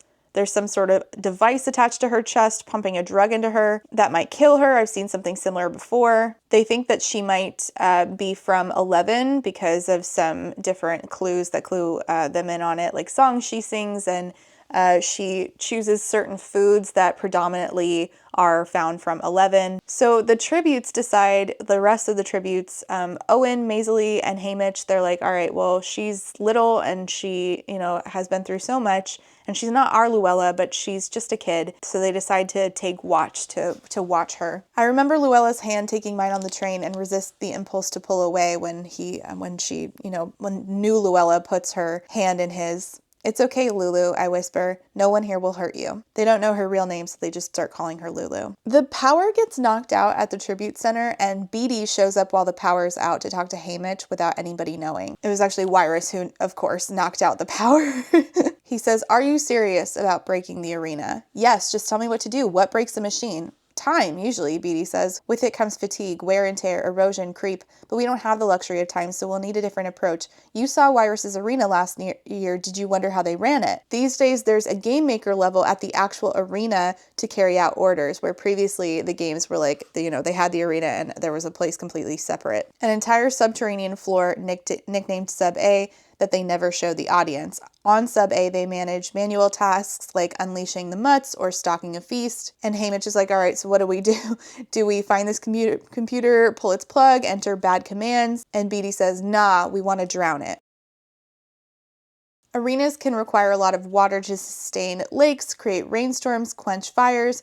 This reservoir for this arena seems particularly large. So if you think of the arena and all of its components as like a body, the computer is the brain and the reservoir is the bladder. So they want to use the bladder to flood the brain. So the plan initially is locate a mutt portal where they send up mutts, climb down to the utility corridor, find the water reservoir tank and blow a hole in it. And he's like, Ampert will help you, Haymitch. And he's like, no, I could do it without him. I don't need him. For the first time, his agony breaks through his restraint. They raped him to kill him, Haymitch, to punish me. I can think of no realistic scenario in which he does not die. I just hope that his death is quick and not in vain. It is both of those things. Ugh, just don't let him suffer. I'll do my best, says Haymitch. That's a great comfort to me. Thank you, says Beatty. Oh, it's so awful. Oh my gosh.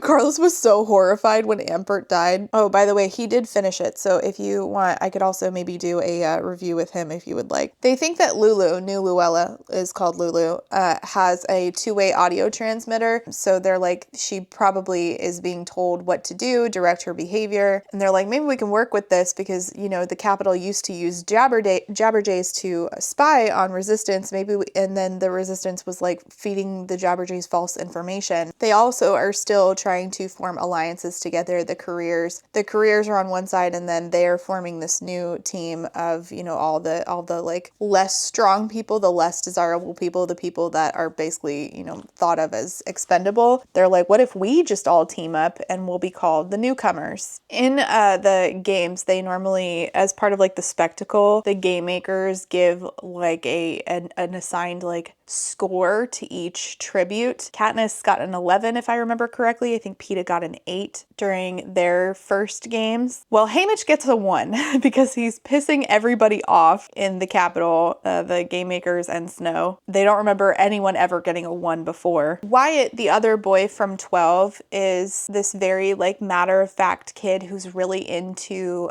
statistical odds. I set odds for gambling events back in 12. I give odds on who will win the Hunger Games. I thought that he was such a good character. It's a shame all these people die. So he gives one person 11 to 5 odds, which means he has a 31.25% chance of winning. Marit from 4, she's a contender. 8 tributes have locked into alliances before the start. Nothing like this has ever happened before. The careers are powerful, yes, but the newcomers outnumber them 2 to 1.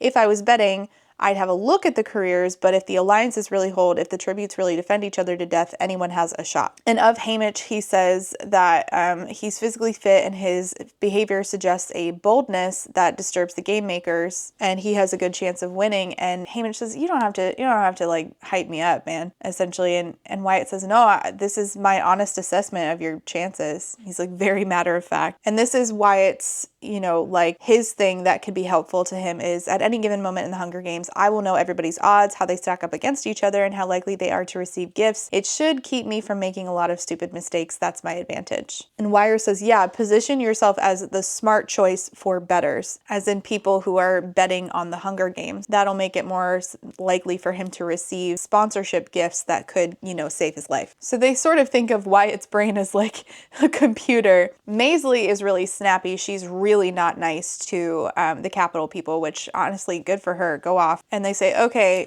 Haymitch, 12 has a lunatic in Lulu, a computer in Wyatt, and a shrew in Maisley, so what are you? And he says, I'm bad news apparently, or else how'd I get a 1 in training? And Mags is like, yes, good, highlight it immediately, own it. This all started when I messed with a peacekeeper during the reaping. You can't say that, Drusilla says. You'll spoil the brilliant work I did covering up the riot. What riot? Woodbine ran and your people shot him. I know a riot when I see it, says Drusilla. Never mind, that's forbidden. It won't win you any points with the audience anyway. They'll respond to a bad boy, not a rebel. You need to be naughty, not dangerous. For instance, last winter, one of the university students dyed all the fountains pink when there was a face cream shortage. So saucy. Everyone loved it. Not the game of optics. Good God. You have to be mysterious, allude to radical behavior without being specific. And then the actual Effie Trinket shows up, because her sister is on the prep team and the stylist is not really doing his job. He's sort of a piece of shit. So Effie chimes in order to not let the rest of the prep team, who are university students, fail, all because the stylist is slacking off at his job. We all know the Hunger Games are a sacred ceremony of remembrance for the dark days. A lot of people lost their lives to guarantee peace and prosperity for our nation. And this is our chance. No, it is our duty to honor them. Well, she's swallowed the Capitol propaganda. I guess I never really thought about like how far back Effie and Haymitch met each other. I guess this makes sense, but I'm sure that a lot of people are not gonna like it. So he's like, all right, well, I'm a bootlegger. Brewing up illegal booze probably falls into the category of what the Capitol would consider naughty but not dangerous. They'll have more sympathy for a kid who goes outside the law to keep his district pickled. They also continue making the plans for attacking the arena. Ampert is supposed to help him. They're supposed to locate a mutt portal by tracking returning mutts after an attack. Him and Ampert need to meet up and take one to access Sub A. And all of their tokens, just like all of the tokens really mattered in Catching Fire, they're also going to matter here. So there's a lot of parallels between this book and Catching Fire. A lot. We've replaced the black cord in Ampert's token with Fuse, the blasting caps hidden in the weave. So they're going to use that to basically, there's going to be an explosion. They're going to make a bomb. And also District 9 is in on the alliance, and they have made sure that all of their sunflowers, that their tokens are a sunflower from, District 9, but it's like not glass, but it's like a mold, like a clay or something. Anyway, they have a fake sunflower and they are now composed of explosives. So after those people die, they inevitably they're going to die. Amper is supposed to scavenge one of them, like one of those dead people. Caesar Flickerman is once again our television personality. So if you were missing Caesar Flickerman in Ballad of Songbirds and Snakes, he is back. Panache, the big guy who's, you know, bad from the careers in District 1, I believe, says, I'm gonna win because I'm the biggest, the beefiest, and the best. And Caesar says, my word, it sounds like we should barbecue you, which is a very Caesar Flickerman thing to say. I can just imagine his laugh. I've watched the movie so many times, and the thing that Carlos and I always laugh about is the way that, what's that guy, Stanley Tucci, nailed like the most like capital laugh with those like extremely white veneers. That makes sense. Haunts my dreams, to be honest with you. Anyway, that's what I imagine happened here. The Capitol's buzzing about the newcomers, you know, trying to, you know, make an alliance to actually bond together against the careers and have a shot at winning. Lulu goes on stage. She does a good job. She's like wielding a snake, but all she can really do is like bare her teeth and hiss and act like a snake, and they just try to pass it off as her being like a charming kid. She doesn't really know how to be Luella because she's not. They try to ask her questions on stage, and all she says is, you'll murder us, you'll murder us, and then she faints. There's a lot of times when Haymitch thinks, I'm you know, thinking of Woodbine, the guy who got reaped on reaping day and left, and he's thinking a lot about how like these, you know, and you can't help but think about these things, like these like very small moments where it leads to like a domino effect. If like one thing had gone differently, if Woodbine had not run, or if Haymitch hadn't decided to intervene and help Lenore Dove, how different would it have been? If Haymitch had not gone to the games, then how different would it have been for, you know, Catching Fire? Would Katniss have still, would there be any rebellion? So it's really interesting to think about. He does charm the audience, which, you know, is good. He, you know, it comes off as like a bad boy, and he does get some sponsors because his, you know, bad boy, very black leather jacket type shit works for the audience. And after this, Haymitch actually, I forget who sets this up, I think Plutarch, gets to use a phone. He picks it up and he's told, like, you know, pick up the phone, and on the other side is Lenore Dove. I'm on the Peacekeepers base. They arrested me last night for playing music. I guess I went a little crazy when they gave you that one in training. I took my tune box over to the Justice Building. I was singing The Hanging Tree, all the ones she's forbidden to sing. They're letting me out tomorrow morning, but you're going into the arena. And he's like, I don't want to spend our last moments talking about what's broken except my heart. And they're like, basically they're saying goodbye because they don't think that he's gonna make it. You and me, we will find each other as many times as it takes. My ghost will hunt down your ghost and never give it a moment's rest. Unfortunately, I fear that that is true. I'll be there in the meadow waiting for you. Lenore Dove, I love you like all fire, that's for always. And she says, I love you like all fire too. You and no one else, just like my geese, I mate for life and then some forever. I just don't understand why Suzanne had to be so mean to Haymitch. Like, I'm probably gonna say this like 3 more times throughout this book, but it's just so mean, Suzanne. It's just so, everything that happens to him is so incredibly awful, and it happened like back to back. So like this video of me sobbing is because I was in the bathroom at like 1 o'clock in the morning just listening to back to back horrible things happen to Haymitch. It's fine. It's totally fine, actually. I'm fine. It was Plutarch who set up the call. He has an old friend in 12. He said, I don't know who that's referring to. If it gets discovered, my next meal will probably be a large platter of poisoned oysters, but I risked it because I need you to trust me, Haymitch. And he lets him know that he knows that there's a plot to break the arena and he wants to be a part of it. The most useful piece of info I got was that the arena's sun is in sync with our own. The sun rises in the east, you'll be able to tell direction. And Beatty says that the tank is in the north of the arena. So this is helpful because then they know where to head to, you know, destroy the bladder. And he lets him know that, in like a certain kind of way, that the mutt portals are going to be concealed by like flowers. From the Capitol's perspective, the games are the best propaganda we have. You tributes, you're our stars, you carry it out, but only if we control the narrative. Don't let us. He's trying to help us. What is he after? His words from a few minutes ago echo back. You should know that, despite appearances, a desire for freedom is not limited to the districts. Was he suggesting that he, with all his wealth and privilege and power, lacks freedom? Freedom to do what? Maybe to not have to live in terror of snow poisoning his oysters. Plutarch is like, all right, make the audience feel for you from here on out. They'll figure out intellectually why you're the right tribute to support. Supporting the Hunger Games is their patriotic duty. Any way that you can drive home that the careers are buying into the games and trying to be more capital, then the capital itself will increase the social disapproval of them. God, this is all so manipulative. And he says, oh yeah, the capital is like, they don't like to bring in any new people. Capital stays capital. Even if a peacekeeper goes out and like gets somebody pregnant from outside of the capital, they don't let that kid go to the capital. Most are simply disowned by the father, who's then shipped off to another district. So in the next interview, he starts to like shit talk the careers to try to get the capital to support them less by using his like bad boy mentality and also his, you know, bootlegging. Back in 12, we know our libations. I'd brush off pretend dust from my cocktail glass vest and continue. We just call them near beer careers, you know, because they're all foam and no beer. This book started quoting Poe, specifically The Raven by Edgar Allan Poe, and I'm not going to pretend to be like some smart person who does literary analysis well with poetry. Poetry is beyond my scope. I don't get it. So I would love to hear from everybody else about, you know, the use of the Raven in this, because it gets used over and over and over. But as far as me being the one to talk about it,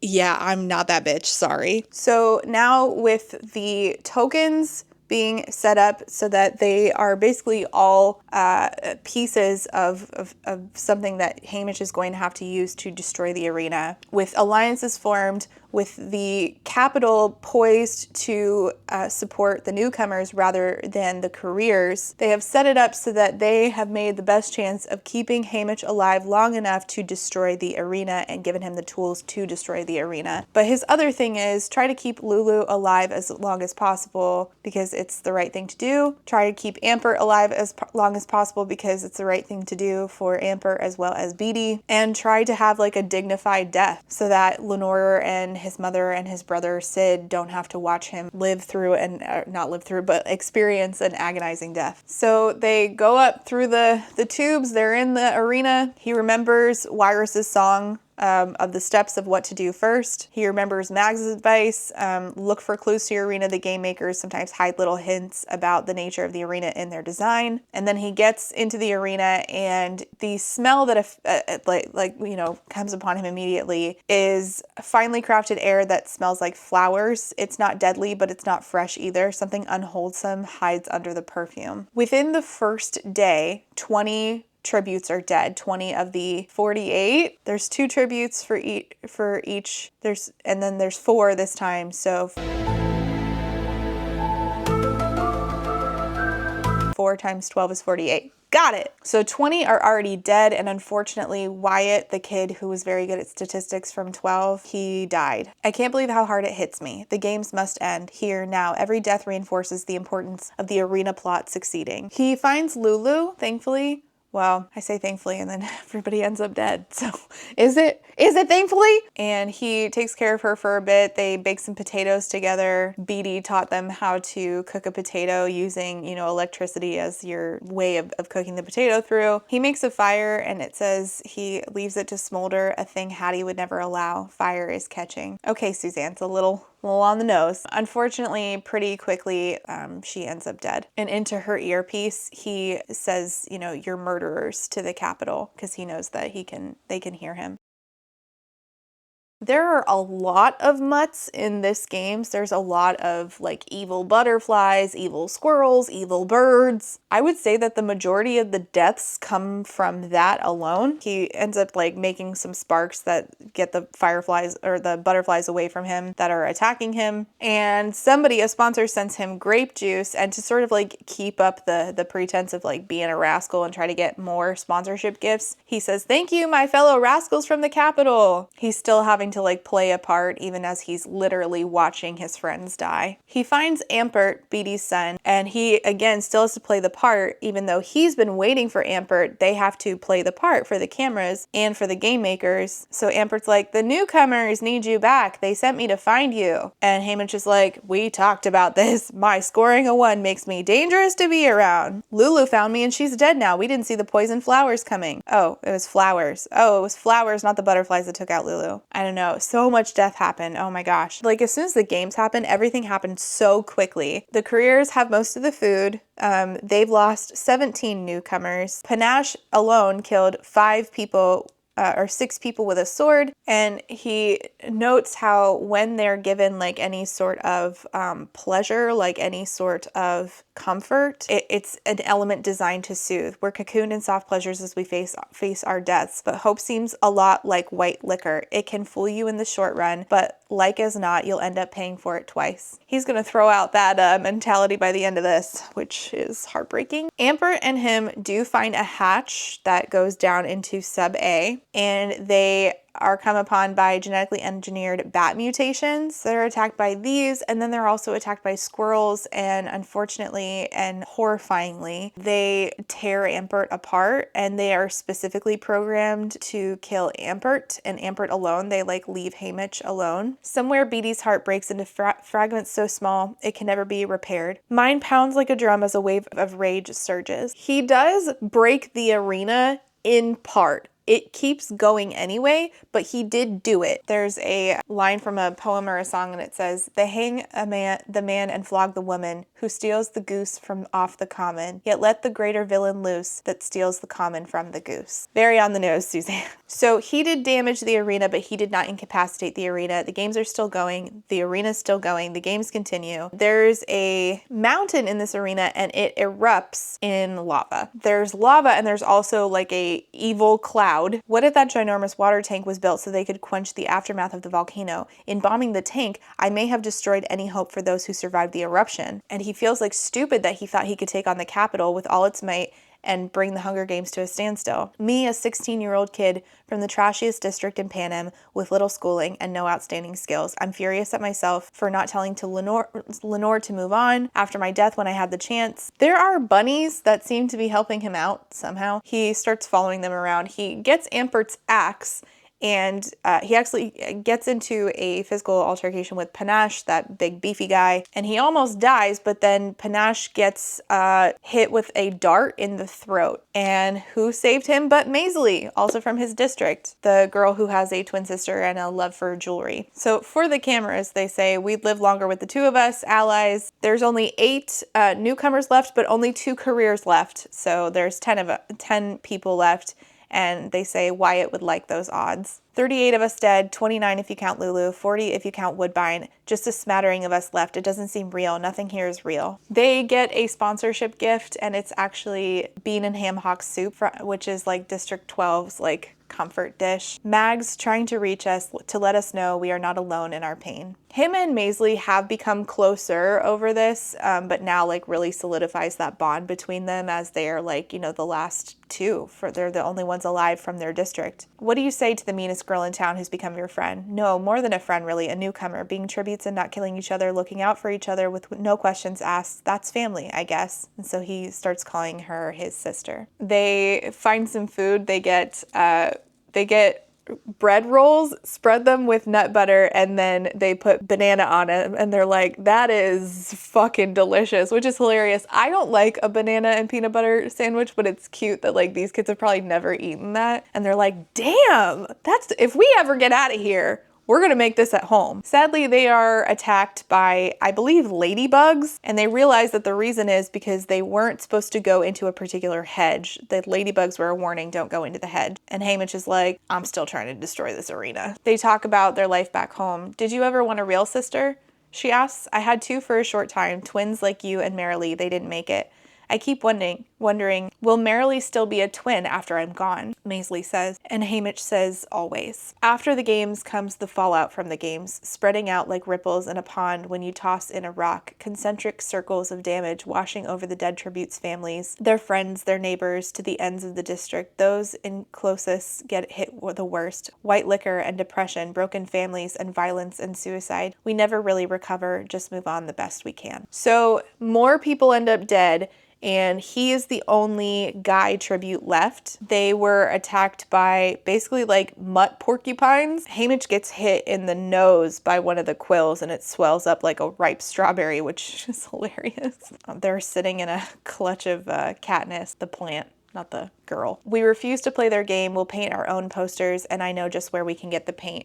So there's 5 of them left. Haymitch, Maisley, Silka, Marit, and Welly. I don't remember what districts they're from. So they get a blowtorch, and they're like, all right, we can use this blowtorch to get through the hedge and there'll be, we'll get rid of those ladybugs. It has to end somewhere, right? The arena can't go on forever. So then they come across 2 game makers, the people who have to do like the physical labor. 2 game makers in their signature white outfits, hunched over an open berm covered in scarlet poppies. One wears a protective mask and holds some kind of drill, which emits the high-pitched whirring. The third game maker leans over a mop. By the look on their faces, I know the surprise of seeing each other is mutual. They talk to they run into some more of the tributes. I believe at least 2 of the other tributes end up dead. I think they might have attacked those game makers. I don't know. My notes got a little wonky here. I was getting real anxious. And afterwards, Maisley and Haymitch talked to each other and said, if we'd started picking off the game makers before we got in here, we might have stood a chance. I think of the moment with the knives and training, of the country as a whole, and how we just keep submitting to the capital's rule. Why? Nothing they can take from you was ever worth keeping. Maisley says. I know that song. Lenore Dove sings it. It's a song, Maisley smiles. So they do get to the edge of the arena and they find a gigantic machine off the edge and they're like, all right, well, we should disable the generator. Oh, there's still 5 of them left. And they start talking about, all right, well, maybe it's time for us to go our separate ways since there's only 5 of us left. We might want to, say goodbye now. I don't want it to come down to you and me. They hear a cannon fire. They're like, shit, we left our potatoes. We should probably go grab them. Maisley's like, I'm going to grab the potatoes and then we'll weigh our options. We'll figure out a plan. Meanwhile, Haymitch throws a pebble over the side of the cliff at the edge of the arena and it bounces back to him. And so this is probably when you're remembering that if you read the original Hunger Games trilogy, that Haymitch won by throwing an axe. Now we know it's Ampert's axe over the edge of the arena and it came back and it hit the tribute and that's how he won. And I think that remembering that it makes sense that what we did here was like, it wasn't just that he threw his axe over the ledge. It was also that was part of a greater scheme of him trying to take down the arena. I don't hate it, but I think that a lot of people are not going to like this. So Maisley was going to go get their stuff while he's throwing rocks over a ledge and he starts to hear her scream. There are water birds with beaks like sword blades. She dies a very gruesome death. They're obviously programmed to target her specifically in like personal punishment. He's holding her while she's dying, letting her know she's not dying alone. She's with family. She's with me. In the last moments, she releases her grip enough to lock her pinky around mine, looking, I think, for a final confirmation of the promise we made each other. I nod so she knows I understand that I will do my best to bring the capital down. I think about cleaning her up, but this is her final poster and I won't tidy it up to make it easier for those monsters in the capital to sleep at night. So he has a District 9 sunflower, Wyatt's script coin, a coin to conduct electricity. He has like all these pieces, like he could still attack that generator. He gets another sponsor gift and they were all things that the other tributes loved. It's black coffee, which was Maisley's beverage of choice, and ice cream, which I think was like Lulu's favorite thing. So it's all these like things trying to, I guess, comfort him and also maybe encourage him to, do what he set out to do on their behalf. So then he's like, all right, I'm probably not going to make it out of here, but maybe I could guard Welly. I think Maisley would have wanted that. And Welly is young. He calls out for her and trying to find her, and he starts hearing a bell, and it's a bicycle bell, and it's Welly trying to get his attention. So he finds Welly and he takes care of her for a bit, but then he needs to leave to get supplies, and she's like, please don't leave. Maisley left us too. And he's like, no, she got separated looking for Lulu. She couldn't get back to you. And she's like, please don't leave me. He ends up leaving her anyway to go look for supplies, and while he's out, there is another sponsor container, and it's full of milk. Greetings from your president. You didn't think I saw your little stunt with the milk pitcher in the library, but you were wrong. And he is enraged by this. I'm his puppet, his pawn, his plaything. It's his poster I'm painting, his propaganda. I'm trapped into doing his bidding in the Hunger Games. There's only one thing left for me to do. I don't want to die as a traitor in the district. So he thinks that it's poison, so he drinks it, thinking that it's like between him and Welly, and he drinks it. Nothing happens. And unfortunately, the older girl who is still alive and was waiting to kill Welly to try to get her chances of winning, I think she was from District 1, she kills Welly with an axe, and it's really gruesome. I could live 10,000 years and never erase this sight from my memory. What did you do? She had to go. You have to go, Silka says. It's the only way I get back to my people. I will kill her and Snow will kill me. Haymitch thinks, these games will have no victor. I will be the one to honor the capital. Axe to axe we go at it. She gets a slash across his gut. An axe, it gets thrown over his head, and then it comes back and it lodges in her head. She's dead. Haymitch has won the 50th Hunger Games. But he decides that he's not going out without a bang, and he makes the bomb and destroys the arena, thinking that he will kill himself in the process. He did not kill himself in the process. He wakes up in and out. He has flashes where he's not sure if he's dreaming or lucid. He's in a laboratory. He had sepsis. He thinks he sees like a snake. Then when he really wakes up, he's back in the tribute's apartment, and he thinks nobody's here because everybody's dead. The table's bare, but the refrigerator holds a platter of rolls and a shelf of pint-sized cartons of milk. So Snow has decided, all right, I'm just going to psychologically torture you. Beatty, Mags, Wyrus, they're likely all being tortured to reveal the names of accomplices. Beatty's transgressions were clandestine, and mine were televised to the entire country. Or were they? I have no idea how many efforts have been edited, blacked out, and card stacked. He's stuck in this apartment eating rolls and bread, and they're playing on a loop clips from Hunger Games, curated especially for him. Gory snippets, terrorized children, despair. He thinks about Lucy Gray, thinking, what happened to District 12's one and only victor? Suddenly, I'm sure she's dead. No wonder Lenore Dove never wants to talk about her. She knows the story, but it's too secret, or perhaps too painful to share even with me. I think about the bits of color Lenore Dove adds to her wardrobe, the bright blue, pink, and yellow. Are they scraps from this girl's dress? A way to keep her memory alive. What color name did this rainbow girl carry to the 10th Hunger Games? What happened to her after? Did she come home? Did she die in the nightmarish lab? What did she do to be erased so completely? I think that this is probably the best choice, is to make it so that we never really know, is Lucy Gray dead or is Lucy Gray alive? I mean, she's dead now, probably. I mean, there's a grave with her name on it, but we don't really hear for sure what happened to Lucy Gray. And don't get me wrong, I do like the idea of President Snow being haunted by something. It's just, I don't know. I just don't love connecting him to District 12. I just think that that's kind of, I don't like it. And so he tries to put the pieces together, and he's like, all right, Snow would have been 18 during the 10th Hunger Games. The cubby girl would have been no older. And then he thinks about Lenore Dove and thinks like, I'm sure she's paying for me winning the Hunger Games, or at least surviving it. Suddenly, peacekeepers show up, as does Effie Trinket, and she's like, well, we have a big night. By the way, they really are for the greater good, the Hunger Games. And he's like, yeah, okay, Effie. And he's like, what part am I supposed to play now that I've won? Who do they need? Who are they expecting me to be? What keeps me alive? Am I still a beloved rascal? Are they salivating to see the murderous monster from 12? They treat him like a commodity. They want him to show his scar from getting that axe cut across his stomach. And then he finally sees his games as put together by the game makers for the public. There is no mention of anything that he really did. There's no mention of my support of the newcomers, no silly interplay about me making booze for the peacekeepers. The rascal's just a jackass. Timelines are twisted, connections misleading. The camp out, the bombing of the tank, my rampage, the arena going haywire, not a bit of that appears. Nobody knows that he attacked and destroyed the arena. My delivery of milk from Snow has evaporated, and Snow comes to him and they talk for a minute, and he says, I guess Snow lands on top. Haymitch says, and Snow says, enjoy your homecoming. Meanwhile, in the Capitol, Haymitch is literally displayed in a giant golden bird cage that dangles from the main chandelier. My blood's been ice water since his comment about my homecoming. What awaits me, and if I behave, can I alter it? He learns that they never released Lenore Dove. No humiliation is beneath me. I will bear anything to keep my loved ones alive. Meanwhile,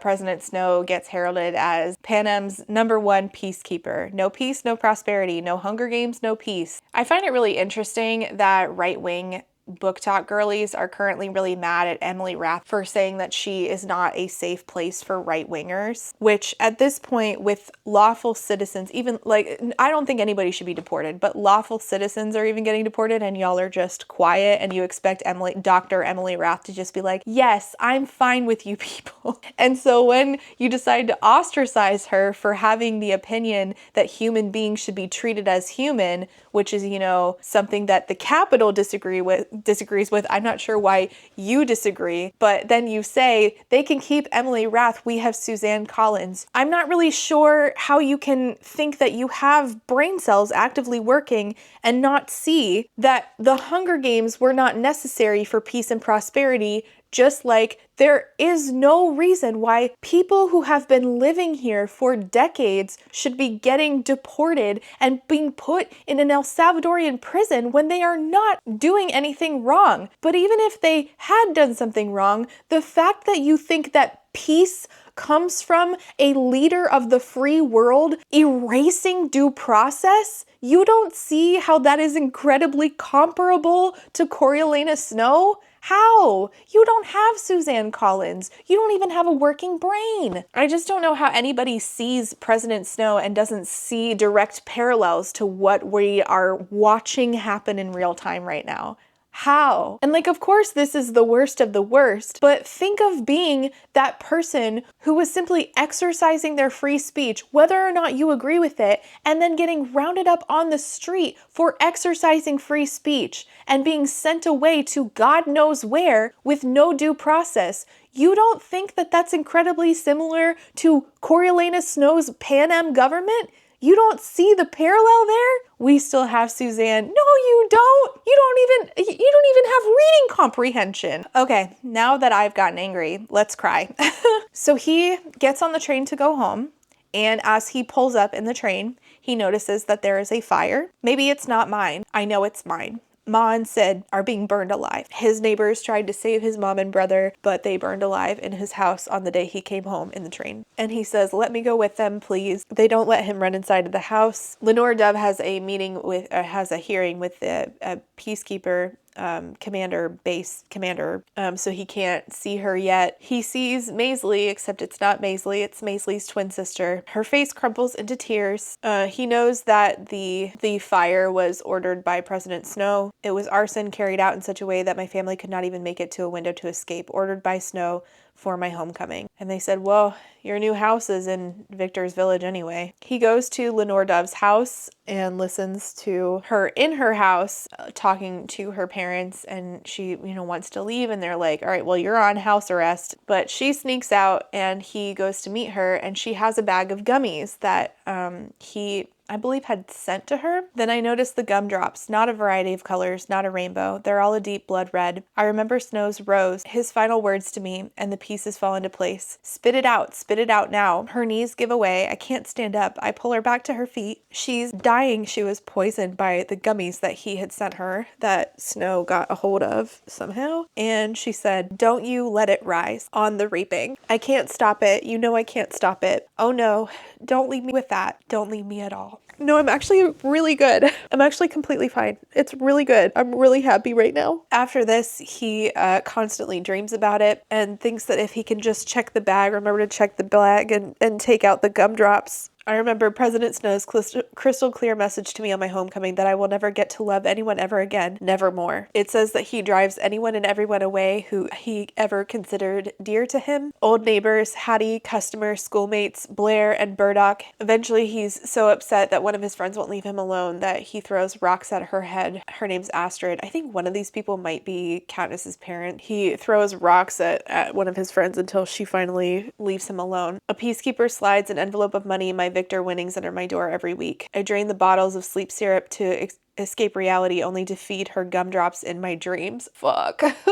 I'm yearning for her ghost to find me. It must be 3 a.m. when the fiddle begins soft and low playing her song. He goes to her gravesite, a secret small graveyard with beautifully carved headstones, cubby, each marked with only a snippet of their name poems. One of them says it has a poem with Lucy Gray's name in it. It says that he begs for Lenore to return to him, to wait for him to forgive me for all the ways in which I have failed. I bury the flint striker, snake, and bird in front of her headstone. I asked her to free me from my final promise that he never let the sun rise on the reaping. I hit the bottle even harder, drinking, disappearing into the night, regaining consciousness in the forgotten places of District 12. He finds a message that Lenore once painted saying no capital, no hanging tree in orange paint. Her reminder that I must prevent another sunrise on the reaping, and it says, you promised me. With that, she condemns me to life. I'm not well. It's Effie Trinket who finds me the morning of the victory tour. I'm sorry about your family's accident, hey Mitch. And then your girl's appendicitis right after. Carlos walked up to me while he was listening to this book and he goes, appendicitis? Are you fucking kidding me? Tragic, but this just won't do. We have a responsibility to carry on. Plutarch is also there. He says, I'm here to record your victory tour. He takes him to the attic of the Justice Building. He's like, listen, this is the only place that I can talk to you freely. And he's basically like, fuck you, Plutarch. How is it you're looking so well? Wyrus and Mags were tortured, right? And I'm guessing Beatty's dead. Beatty's too valuable to kill, Plutarch says. I thought he'd have killed himself. He can't. His wife's pregnant. I forgot about that part.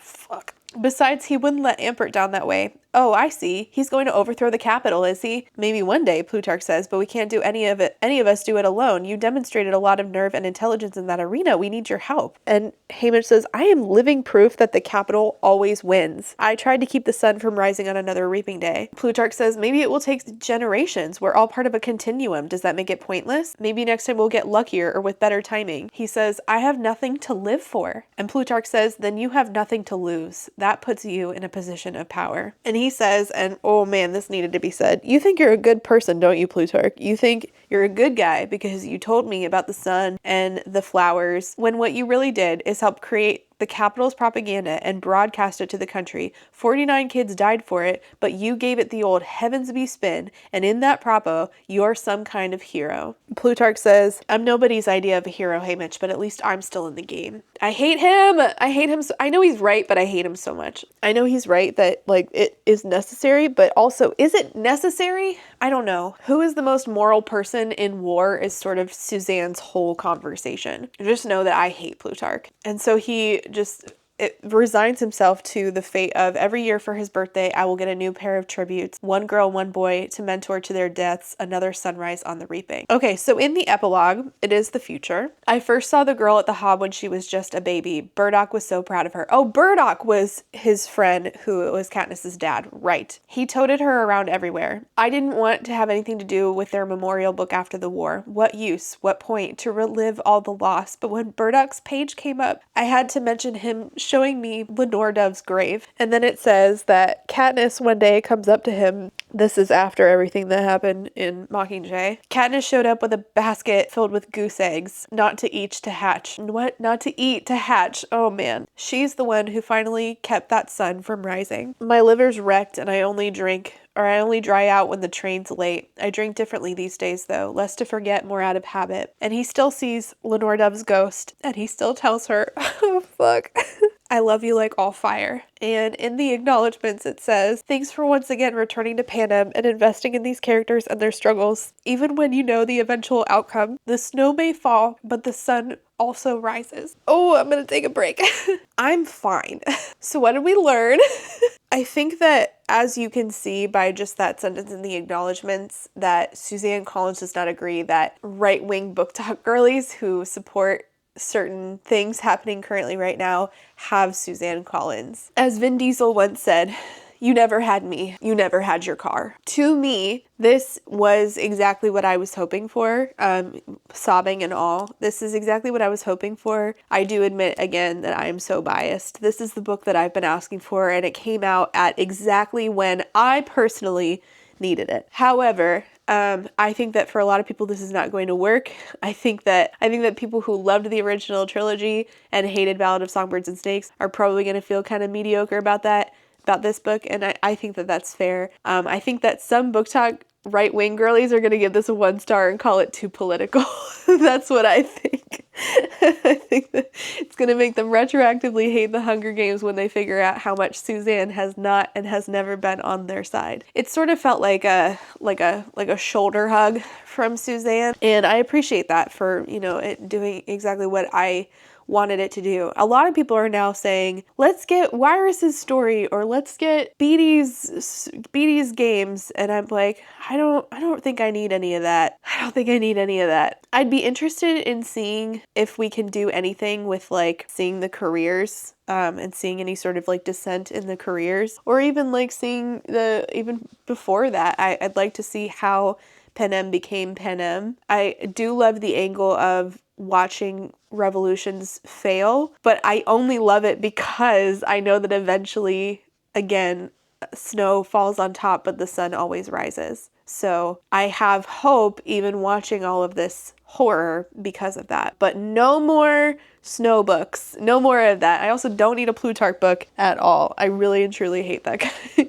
And just like you position yourself as like this. I hate how manipulative he is, and like he passes it off as like good intentions, but you would sacrifice so many people for the outcome that you prefer. I hate him so much. Snow is just bad, and like of course I hate him, but like Plutarch, like stop trying to pretend that you have done anything moral. I hate you. Haymitch is so important to me, and therefore this book had a fair chance of getting at least a 4-star from me, but I did give it a 5.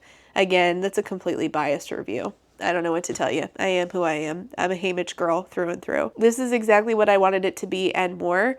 If I could offer some critiques, I'd say, again, some of the things are real on the nose, Suzanne. And also, we were just flying through this. And I think that might have done it a disservice. It certainly is going to lower the rating for other readers. Not for me, though. Not for me. It's sort of like how An Ember in the Ashes is one of my favorite series. And because I love the world and the characters so much, I don't differentiate the books. And I don't say that like one I think is better than the other. I just give the whole series a 5, even if I say like, yeah, there's some critiques that probably are valid. But to me, in my biased subjective opinion, the whole series is a 5. And that is also how I feel about the 3 Hunger Games books and this. All of it is just a 5-star.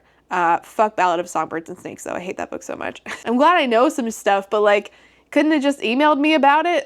Did I have to waste over 500 pages with that douchebag? All right, that's it from me. I'm very much looking forward to the movie. I look forward to crying again. Wow, this took a ton out of me. That was actually exhausting to cry on camera and try to hold it back because I really wanted to just let loose, but I reined it in. That was me reining it in. Can you believe? Yike. Let me know your thoughts down below. If you didn't like it, if you gave it like a 2.5, I get it. I do get it. I loved it. I don't know what to tell you. I think your thoughts are valid, but I loved it. Let me know if this made you appreciative of what you learned in Ballad of Songbirds and Snakes, or if you still feel like it could have just been an email. Like it could have just been like interspliced into here, like I feel like I could have learned everything I needed to know by just, I don't know, letter format or something. Plutarch figuring it out and giving Haymitch letters, or writing it as like a fake story, and then somehow we reveal that it's not just a fake story, it's actually President Snow and his connection to Lucy Gray. I don't feel like I needed that entire book about Songbirds and Snakes. I just cannot justify it. I hate it. I refuse to let it be justified. Okay, I'm gonna actually just go sob off camera now. Thanks for watching. See you next time. Bye. As you can see, I am completely fine. You'll never get me, Suzanne. You'll never get me, you bitch. It was so horrible. I gave it a 5. It was horrible.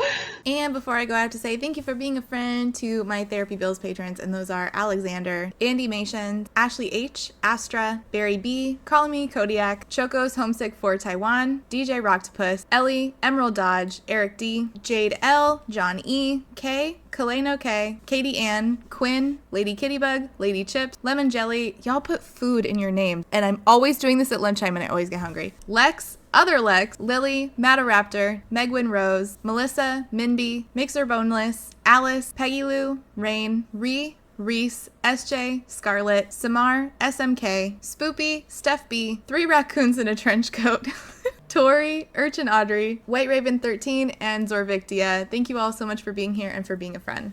And last but not least, I also have to say a big thank you to my Potato Search Marxist patrons, and those are Adrian, Aaron, Alejandra, Alicia's Last Frayed Nerve, Althea, Amanda D, Angelica, Artie the Ninth, Ava, Bari the Witch, Beck, Blythe Lavender, Bookish by Jenna, Bookish Rabbit, Bree, Bridget G. Collins, Kate B, Caitlin, Carlin, Carly, Casper, Kate, Kathy, Celeste, Claire Online, Cole, Colleen, Corwin, Courtney, Darius, Danielle, Danita, Darren, Desiree Michelle, DILF Enthusiast, Silco Apologist Era. Good shit. Dorian, Dorothea supports public education. Hell yeah. Draco-chan, Drive-By Thinker, Ebby, Emily A, Emma, Aaron with 2 E's, Aaron Starlight, Fiona, Gadarn, Halia Artisan, Hannah C, Helen, Harising, JM Tennant, Jay is on Olympus, Jelly V, Jen Michelle, Genderqueer, Jenny G, Jessa Sue, Jill, Jojo Bookish, Juicy Wizard, Kai Brecker has not read Six of Crows, Caitlin, Catherine, Katie L, Katrina, Kaylee, Kayala, Kendra, KMTV, Kayana, Laughing Cat Dog, Laura is Angry, Lauren G, Lazarus Ray, Lindsay M, Lisa B, Lisa L, LP, Lou Siri, Lustful Octopus, Martin, Macy Jane, Maddie, Madison, Man-Eating Plant, Mary, Megan, Malara, May, Morgan, Myth Lesbian, Never, Nicole G, Nicole R, Paige P, Paul, Penelope, Penny Shilling, Foxglove, Plague Carrier, Queen Cereal, Rachel B, Reba, Rebecca, Rebecca R, Rhea, Ronnie, Rosie Thorns, Sikoria, Saintbringer, Sakyalume, Sarah H, Sarah the Bear, Shamed, Shannon, Sheen Onion, Sean, Sophie, Stardust, T Delegati, Talia, That Nerdy Mystic, That One Cute Chick, This Is Not a Trap,